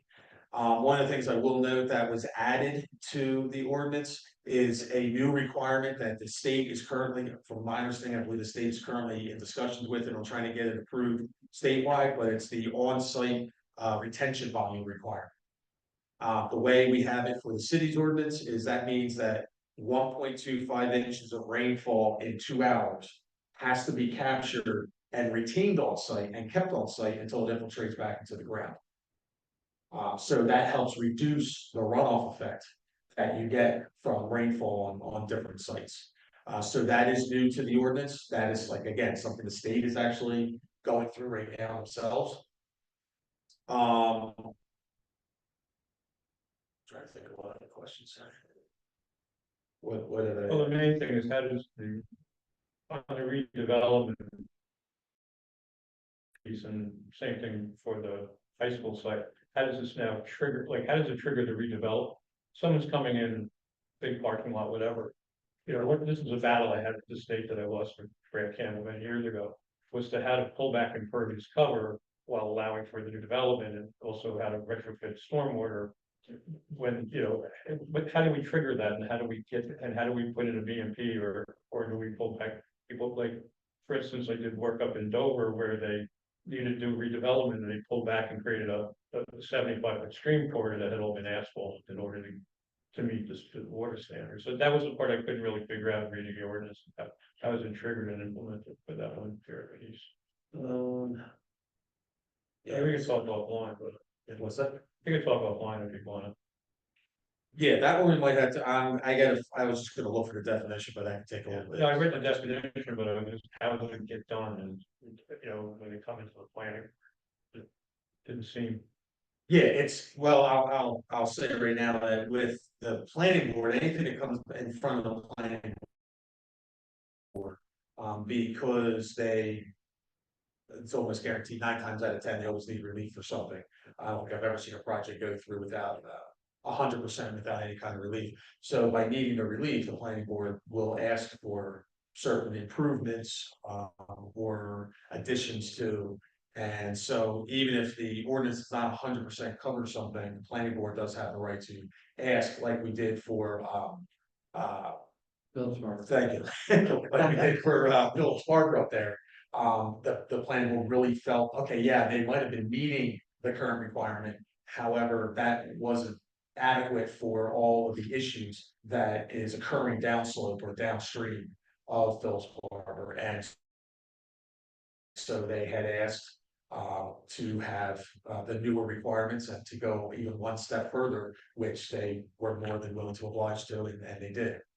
So we also have those options for whatever's not covered in the ordinance. We do have the options of also asking for it when they come in front of planning board. they can also say no. They can, and the planning board can also deny their request for relief. Other public comment or questions? Anybody online? After motion, I close the public comment period. Second, all in favor, please say aye. Aye. Are there any more questions or any more questions for the council for Doug? I have a quick question. I'm trying to think of a real life situation that can happen. It does happen in the city. If someone has a driveway after the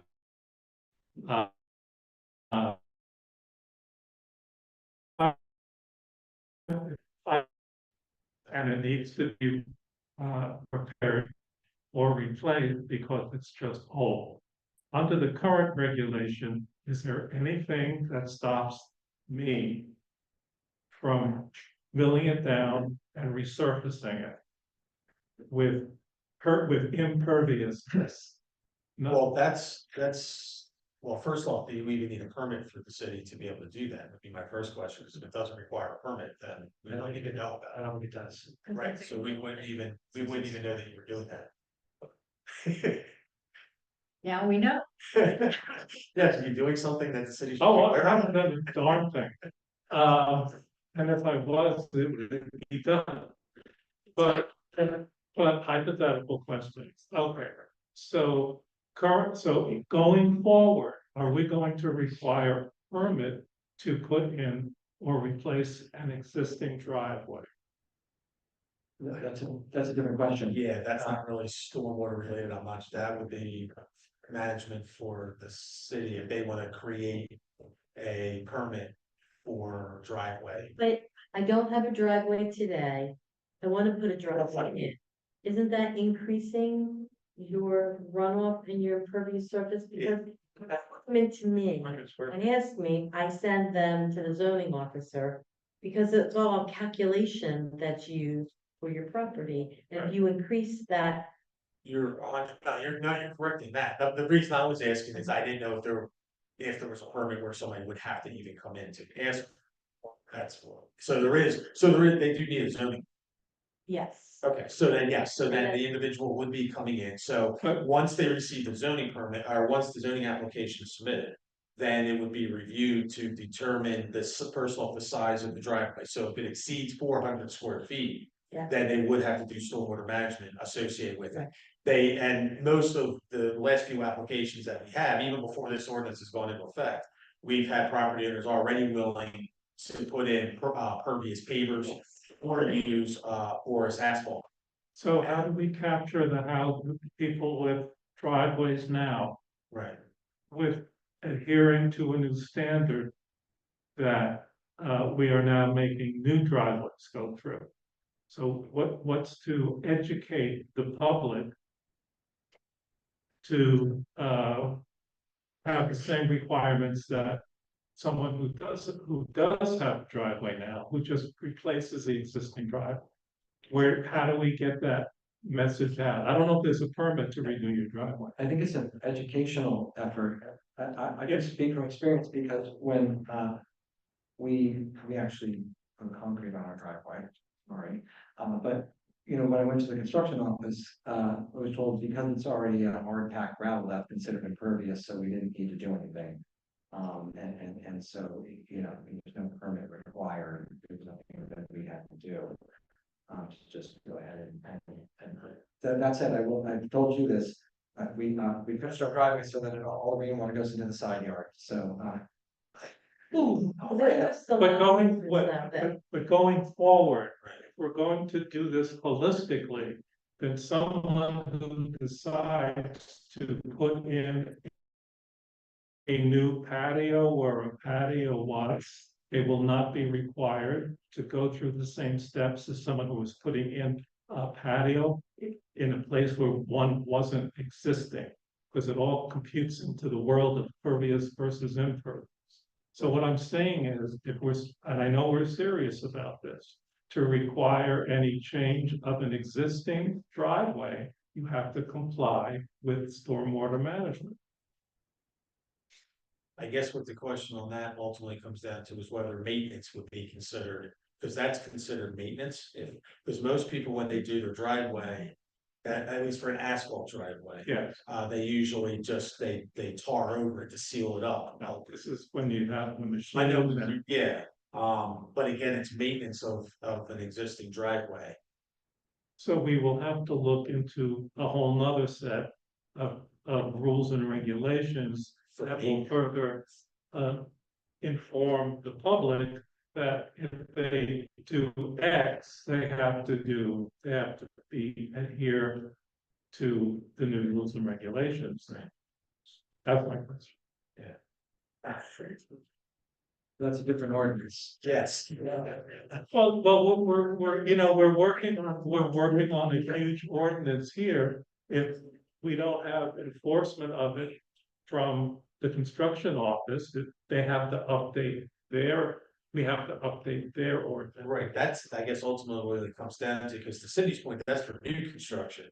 They have the zoning permit that they have to apply for. However, if somebody's just coming out to simply mill and overlay their existing driveway, that's maintenance.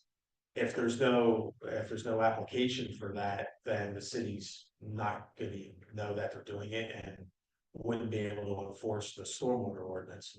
So to answer your question, I guess that means new applications would have to be developed by the construction office in order to require maintenance of driveways, parking lots, things of that nature. And then we can enforce the stormwater ordinance. Happy to look at it. Yeah, yeah. Good place. Yeah. I got one. Go. No, you don't have it. Good. Yeah, too. You can explain early. All right, I pull children in so I can go in to the cabin. Well, these are my kids. So 50 children come with me and see them. It's wonderful. Wonderful. We've closed the public comment, correct? Yes. Yes. All right, so I'm gonna ask for a motion to adopt ordinance 06-2024. I'll make a motion. You have a second, please? One, I'll second. okay. All in favor? Aye. Hi. Okay, any opposed? No opposed? Then motion carries. Next is ordinance number 18-2024, bond ordinance to fund the purchase of storm sewer video equipment. And partially funded through grant from the county of Concord. We are in receipt of grant at $40,000. I mentioned at the September meeting, so thank you very much. The Commissioner, I don't know if it's Commissioner Cool, Commissioners will be at the early October meeting, he brings a check for that. So we're very grateful for the county for that $40,000. I'll set the cost of the storm sewer video equipment, which is well over $100,000. We'll be ordering that as soon as we adopt this and pass the summer period. Did you just publicly thank the county I did. for the 40,000? Oh, good. Yeah, you know, I saw that, they, distributed funds, we got the, like, to all the staff. Hit the max. Yep. And not many people get the max is 40. Right. Yeah. So Yeah, very happy about it. Be grateful. So I'm gonna open this up to the public for questions, concerns, comments for December 18, 2024. Good stuff up tonight. Okay, hearing no. This is on, yeah, it's still on the camera. On the camera, yeah. Starting my motion to close the public hearing for ordinance December 18, 2024. So Lou? second, All in favor? Aye. Yeah, motion carries, there's a public hearing. And that's what's, people, how long does it, how long does this take now to actually get?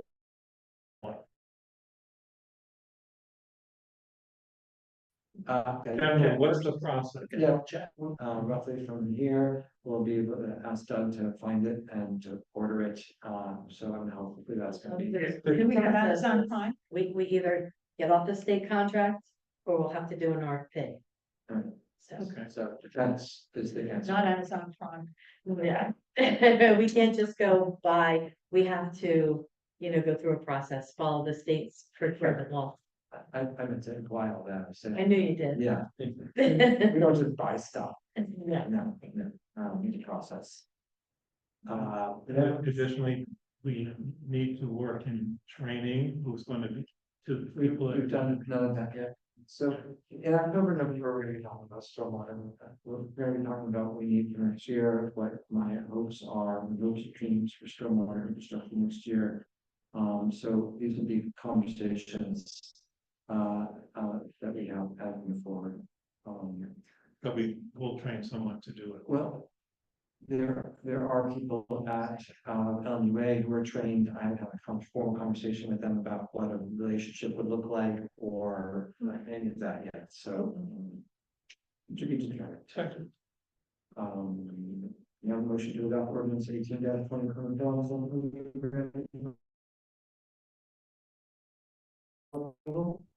So moved. Second. All in favor, please say aye. Aye. To note, in terms of updates, ongoing projects, so, Councilman Lyde and I had a meeting, with some folks at Hawking, it's about the formation for the housing committee. I need to follow up with Councilman Lyde on a couple of points, we'll meet before the next council meeting, and hopefully at that point, I expect that he and I will be able to bring something to the council for consideration in terms of the formation of the affordable housing committee. So sorry, I'm just going to hang a little light on that for a few minutes. The DPW project is coming along.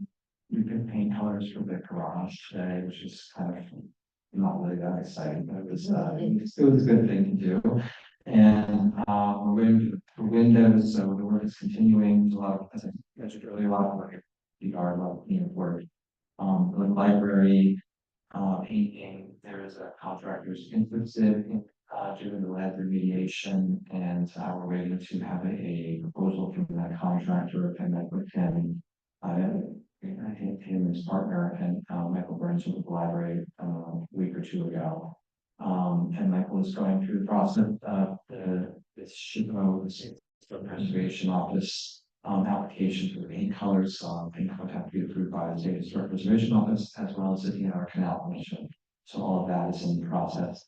I'm thinking if everything goes well, we may be starting in spring. That work, which should be great. Long last, all of the road work punch lists have been complete for North Franklin and Coriel and Swan and Studford. Very happy about that. I know about the canvas hours. I have a draft from the municipal program grant for the climate change related housing vulnerability assessment. it's 41 pages. I'm looking at that, so we will be talking about that in coming weeks. And part of that assessment is a build out analysis, which I read through the draft. And so I think the build out analysis will be good for us to have as we go into our fourth round. Some more data about what's possible in the city in terms of build out. So that may be a good document for us to kind of dovetail into the discussion about fourth round. And last, I would like to thank everybody who submitted a column for Lambertville Matters. We had some great columns. I thought some really wonderful, inspiring writing. It's very interesting points of view and perspectives. And I'll be back on Wednesday morning. I'll be back next week. So thanks to everybody who volunteered for that. It was a wonderful project. And just the announcements, convenience center hours, October 5th and 19th from 9 to noon, and Wednesday, October 16th from 3 to 5. And finally, before our public participation, rules apply. One question before you jump. Yes. Has there been an update on having the city meet the category that we can finally go through and choose what's the store? Yes, I'm meeting with the state, our meeting with the state on Tuesday, to go through the ordinance. Cindy and I will be working with the representatives from Student Service Conservation Office to respect, make the final changes to the ordinance that I'm hoping to be able to get the city there in October or November and get it done this year. So, yeah.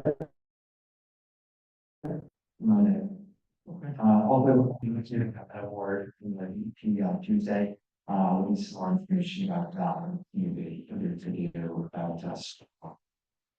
Quality and work that we've done the last couple of years, both state, federal, county, and local elected leaders there, and looking forward to that. So, Okay, it's good. Getting back to your answer on the having a fix, so you don't need any assistance. You and Cindy, I know. You guys don't need help For what? on that project that you're working on. With No, the storage, yeah, application, so you're fine. Yeah, and we also been this organization commission joining that as well. So, I think the three of us will be able to kind of look forward to doing that. Great. Please go ahead. Paul Stevens, 39 Quarry Street. Three things real quick. Mr. Crowley put the branch behind the stop sign, so he didn't have to go before Shade Tree Commission to get permission to trim them. We haven't heard an update in a long time, on changing church back to a one-way street. With all this traffic related to the bridge being closed, we have to come down that way and put in a four-way stop sign. Interesting to hear where we stand on that. And then the big one is, you talk about taking this process, okay, holding to its natural conclusion. I don't understand, and it could be that, it sounds like you're still talking to them, but I think they say there's no negotiation on the 200. That sounds like a natural conclusion. Let's bring the thing to a vote and, put it in and move on to other things. Thank you. Thanks. Stop signs, I think are hung at 8 feet. You have the right as a resident of Lambertville, trim your trees below 7 feet. So, okay, no. That's in the shade tree ordinance. Church Street, the project, there were multiple delays with the state approving that, the permit for that.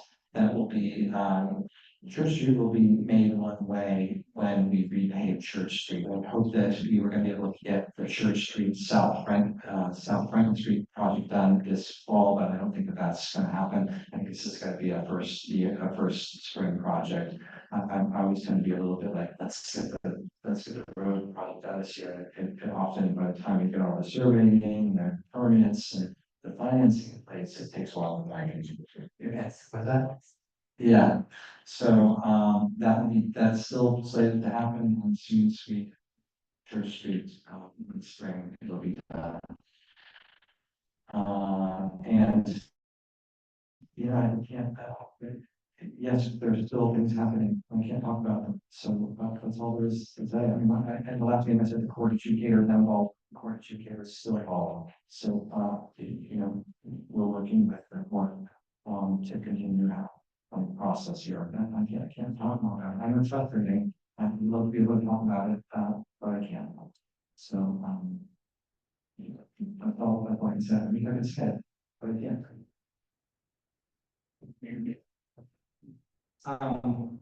So, two questions. My name is Sean Ellis. I live in Greenline. The first question is, and maybe Mr. Appel can help here, and it's probably a naive question, but when I search the city ordinances for agenda, I find that Cindy compiles the agenda for the council meetings, but I don't, there's nothing that says where those agenda items come from or how they get to that agenda, and maybe it's written somewhere else, but can you clarify that, Mr. Appel?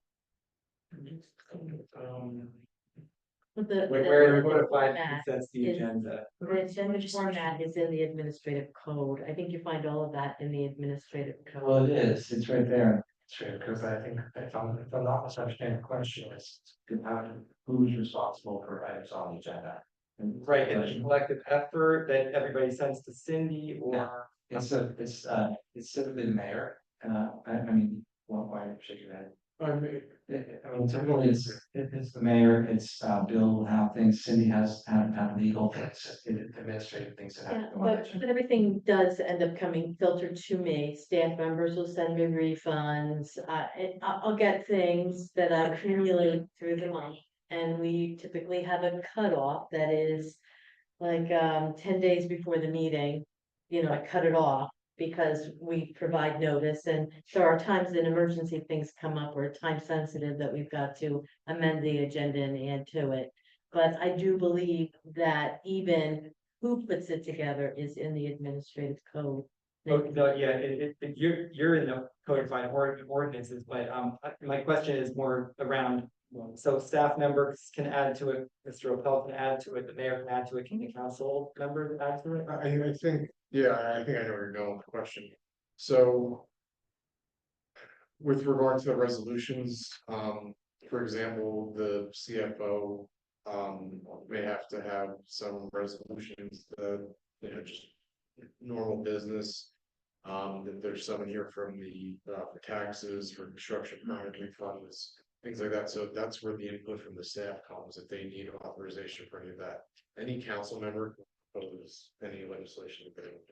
So if Councilman Stegman, and I think initiated at least the valet parking ordinance, you know, if he comes to the mayor and whatever the collaborative process is, but any council member, if they see something in the code that they think needs amending, they can present that and needs to be good. Okay, And it's just tradition that the mayor decides to include it or not, or is it actually, is That's much of a tradition. I mean, let's get clear. I mean, Right, 'cause we have- like, we the have- tradition has been the mayor puts together the agenda. Because he's the one who directs the professionals to write ordinances or not. I mean, I don't technically have the ability to call up Mr. Opal and say, well, on behalf of the city, would you draft the ordinance for me? That doesn't, you know, the ordinance drafting goes through the mayor. So we may not necessarily, you know, like that the same ordinance should happen, but you know, but I see where you're going, but where we're going is that we as individuals can talk, ask about putting things on the agenda, but we do not, under our existing practices, write legislation ourselves and put it on the agenda. I was writing a legislation myself, you know, like I said, I've often said, oh, well, you know, I think that we ought to do this, you know, it doesn't necessarily come to fruition. I'm one person here.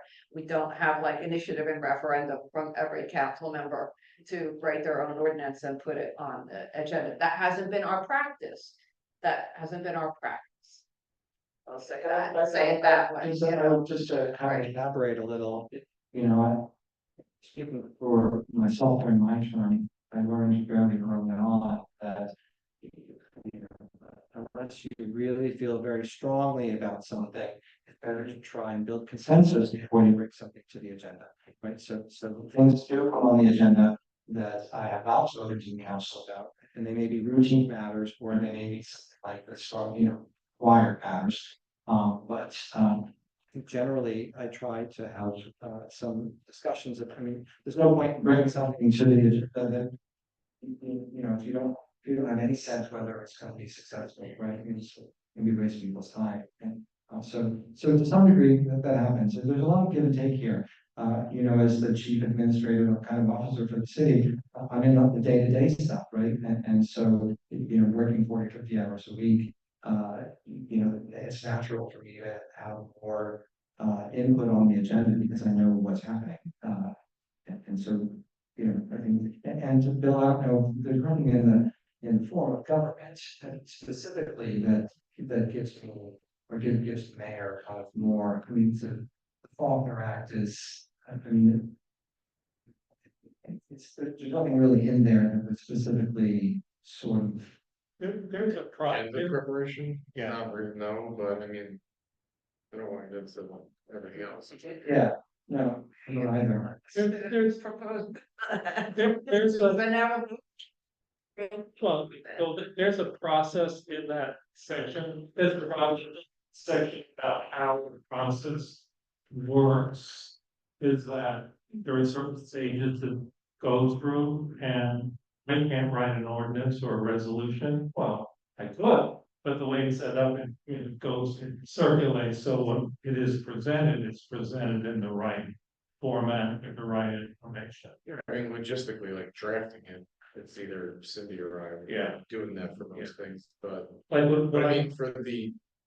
Any council member can propose the Right. legislation if they want. Well, and with, just for a recent example, the ballet thing, I didn't put all the bells and whistles in that. I went through and I put what I thought was the correct information to put in it, then it goes to the mayor, and if you want to make changes, it's input from everyone who's seen it, if they so want to put their views into it, fine, but it's you know, it's there is a skeletal process. Right, I mean, that we have followed, but, you know, if it is true that we are gonna open it up to having every council member write an ordinance and propose it, then so be it, I have an ordinance to propose, I mean, you know, like, it's not, in the commission form of government under the Faulkner Act, each commissioner, you know, commands a portion of government. There's a commissioner of finance, there's a commissioner of public works, there's a commissioner of that, and they run things directly.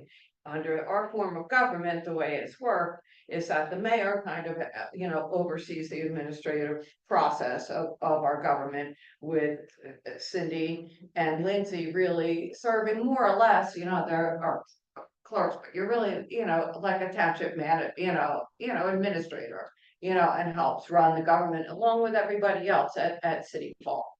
So, you know, given that structure, you know, that's why the mayor directs the agenda, because he's really the executive officer. I know it gets like really, you know, it's an organizational thing. But to my knowledge, I mean, we don't all individually have the right, you know, or the ability to spend our city money if I feel like I want to have an ordinance drafted. So, but which is the way I don't direct the city engineer to do something for me. You know, I can't do that, just like this, the mayor does that in oversight, but. But, well, my question was more about not you in particular. But that's kind of the way we work, and trying to describe it. But are you asking us if we would like to have a different process, or that we can propose an ordinance, or that I should be, you know, that. Well, or kind of, you know, like where we go with a majority, you know, wants it on the agenda. It could get on the agenda, you know, because that is, I mean, I'm assuming things get on the agenda that there is not always a majority, support. So, what is the form of government? Faulkner. Faulkner. Okay, so that's, I I can think, read those rules. Right. I think you can also see, and I haven't looked at it recently, but I looked at it a couple of years ago, what you can do through a referendum, so members of the public can put ordinance through a referendum. A little more complicated. Yeah, so, I mean, I think we try to do stuff through consensus. And not, there are certainly, there are things we disagree on.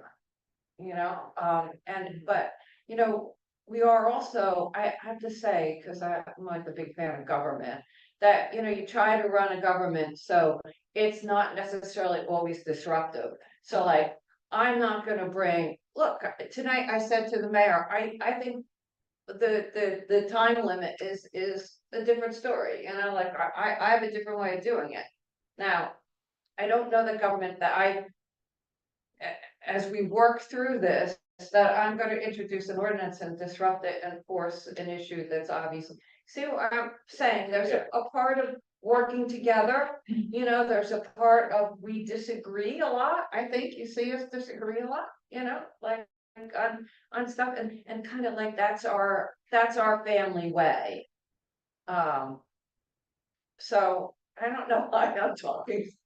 But it is, but I'm just trying to explain it, because there are no hard and fast rules, and it's sometimes no hard and fast schedule, and it gets really confusing, as to, well, how come, in a representative government, everybody's not, doing something, and I think that, even the Declaration of Independence, one guy wrote it and everybody else said, okay, there is a process that, we try to adhere to, so we don't have like, chaos or it's always adversarial. If that's It makes perfect, it's very well said, I think.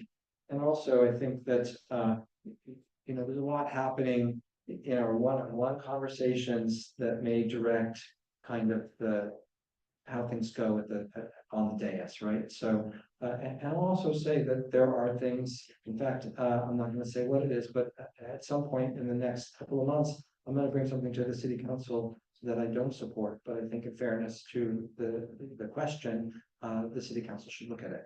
So, and when that time comes, I'll be the last one to speak. I wanna make sure that the process is open to the council and that I'm not putting my thumb on the scale, that it's a question that comes before us and that there's a question that comes before us and that has the council has the ability to say, okay, I support this, I support this, I support this, or I don't support this, and then I'll be the last one to say, oh, by the way, I don't support this, but I want to be fair about things. So it's a little bit about us. well, that's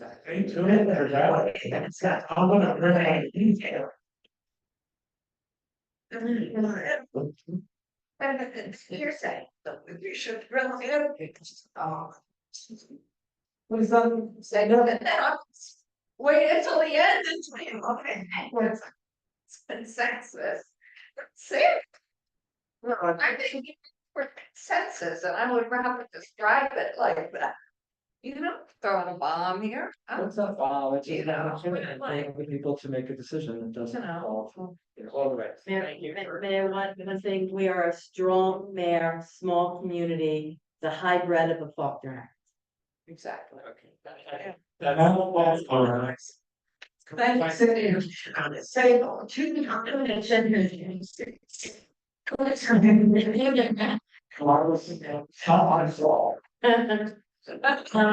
You won't find that in administrative code, but you will find that at the county. County always tells you there are various forms of municipalities. Right. When you get into the Faulkner Act, it can vary in many ways, but we are a strong mayor, small city. I'm looking forward to the musical version of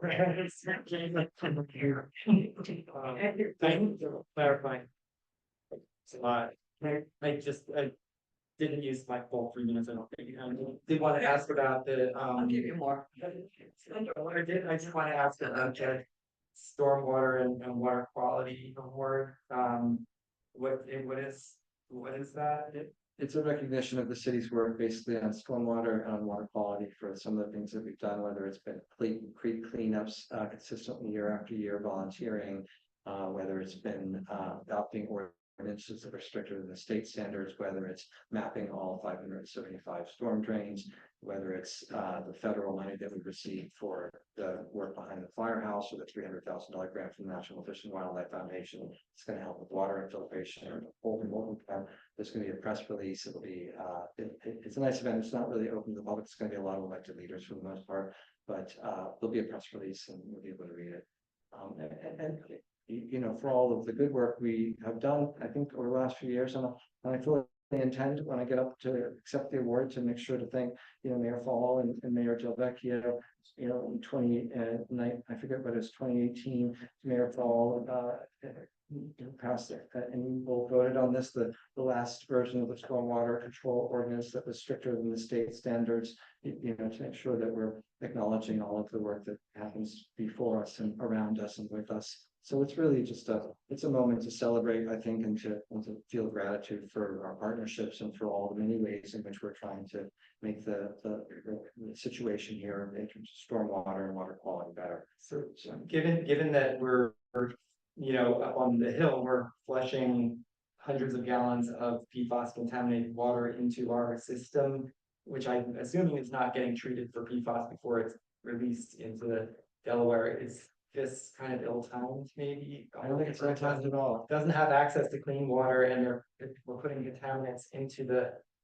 river or wherever the municipal, you know, facility, maybe it's sludge that ends up on the farms that, you know, also it just seems a little bit odd to me. I didn't see be accepting that award in the midst of this. Yeah, well, thank you for that. I think that the work that we've done has been good and solid, and I'm pleased with all the work we've done. It doesn't mean that we don't have more work to do, or that there are issues that come up unexpectedly. So I don't know what else to say about that. Okay, thank you. You can go on their website, see how they've started to do this throughout the state. I think will be the second municipality. So you can see how they handled it the first time. I'll look for that.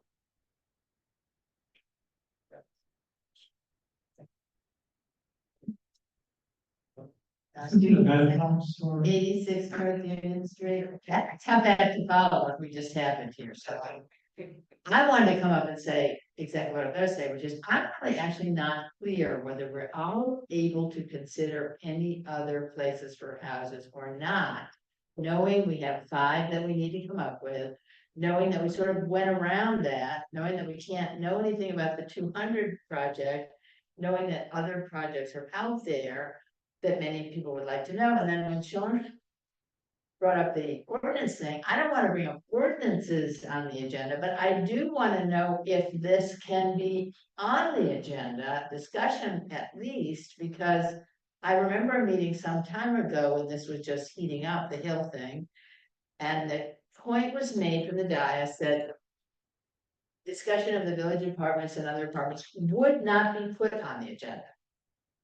Not ordinance, but would not be put on the agenda. I think things maybe have changed since then because there's a lot of viewpoints that have come forward to council. And it seems as though however you normally do things and whatever your procedure normally is and however it does, it seems like it's time to have some discussion about other options that we should be thinking about. Because the time will come when maybe, hopefully, probably the 200 unit on the hill won't happen. And we will have been inappropriately ignoring other things because we do have a deadline on this. You guys tell us that all the time. Deadline. So I'm asking however your procedure does it, not but can we please start having on the agenda the opportunity to actually talk about other options. A lot of people have done a lot of work on looking into. I know the village apartments people gave a proposal, although it was a closed instead of open, but we heard about it afterwards. So I would really like to have you consider seriously whether you can put it on the agenda for discussion with all the interests that exist in the city to look at things besides just a hill, and we need 5 anyway. So it's not as though we can dodge that. Thank you.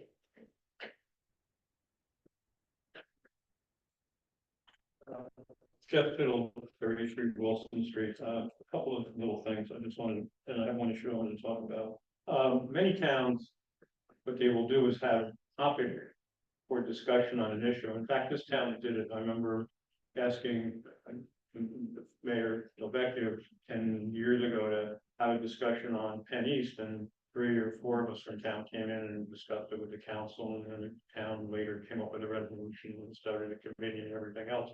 So maybe that's one option to think about when there's an important issue, is to allow, ask people if they want to come in and have, during a work session and have a discussion, to let people, to let people know that you asked to do that. So that might be one way to help between the two, between the 5 minutes, 3 minutes, and that, I just want to go back, the 5 units that we keep talking about, we didn't pass the ordinance, but we're not really in any jeopardy for any kind of lawsuit. The other point I want to make is that up on the hill, the number of units up there was supposed to be 20%, so it's 26 units, we're 28. And those units at the police station came from Blossom Farm, where they could just easily go back. So, I mean, this is not a big deal. If we were really out of compliance, we would have been sued. So I just wanted to make sure that the planner had, how she said it, made it seem more alarmist than it is. And the point that I wanted, well, by the way, Ridgewood got their award for putting in a $2.5 million PFAS filtration system at the town well. That's where the other, so I did a lot of work with the town of Ridgewood with contaminated water and from leaky gas station over the years, PCE and other things.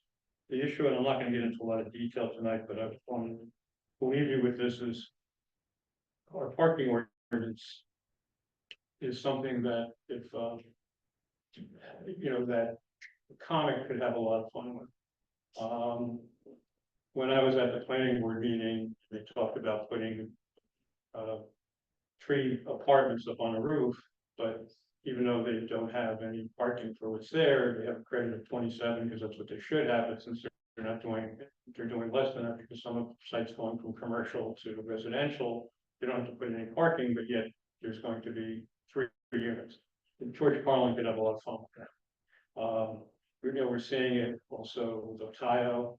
We put in a cafe, the parking, it adds up. It's the death of 1,000 cars. I mean, every time you don't have parking, or every time you waive parking, it gets worse. In my end of town, I'll use what's happening. The WiMAX site, they put in 9 condos. Each one with a driveway, they all have 2 cars, so every street site, so we not only lost 9 parking spots, we also lost 9 other sites on the street because they have 1 car in the driveway and 1 car in the street, and now we're getting more houses and more houses in that area. And we're going to have a real traffic problem, and that's also true for the central business district. But I think how the ordinance is constructed, you really should take a look at it.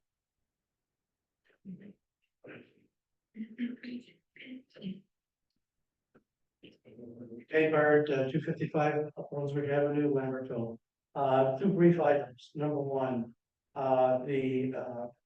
I would hope that the generation of the agendas and everything that's done is done in a cooperative, team-spirited opportunity to everybody get their eyes and concepts in. All right, and I mean, as reasonable helps, I would hope that is what's going on. And the last thing that I want to say, because I got flagged, all right, is that, the concept of public participation at the end, a lot of people don't have the fortitude to be able to stay for 2.5 hours. All right, so, and again, you guys are getting paid to be up here, okay, and we're not. All right, so, maybe small amounts, but you get paid a lot more than when I was on city council, let me tell you that. All right, but maybe the participation as a conversation up at the beginning, rather than trying to wear people down, and you can see that by the end of the night, there's a lot of people aren't here. And I would hope that you work in that way to get this resolved, because this has been an issue, and it's a talking spot of a lot of people in the community that they don't like the way these meetings are done. Thank you.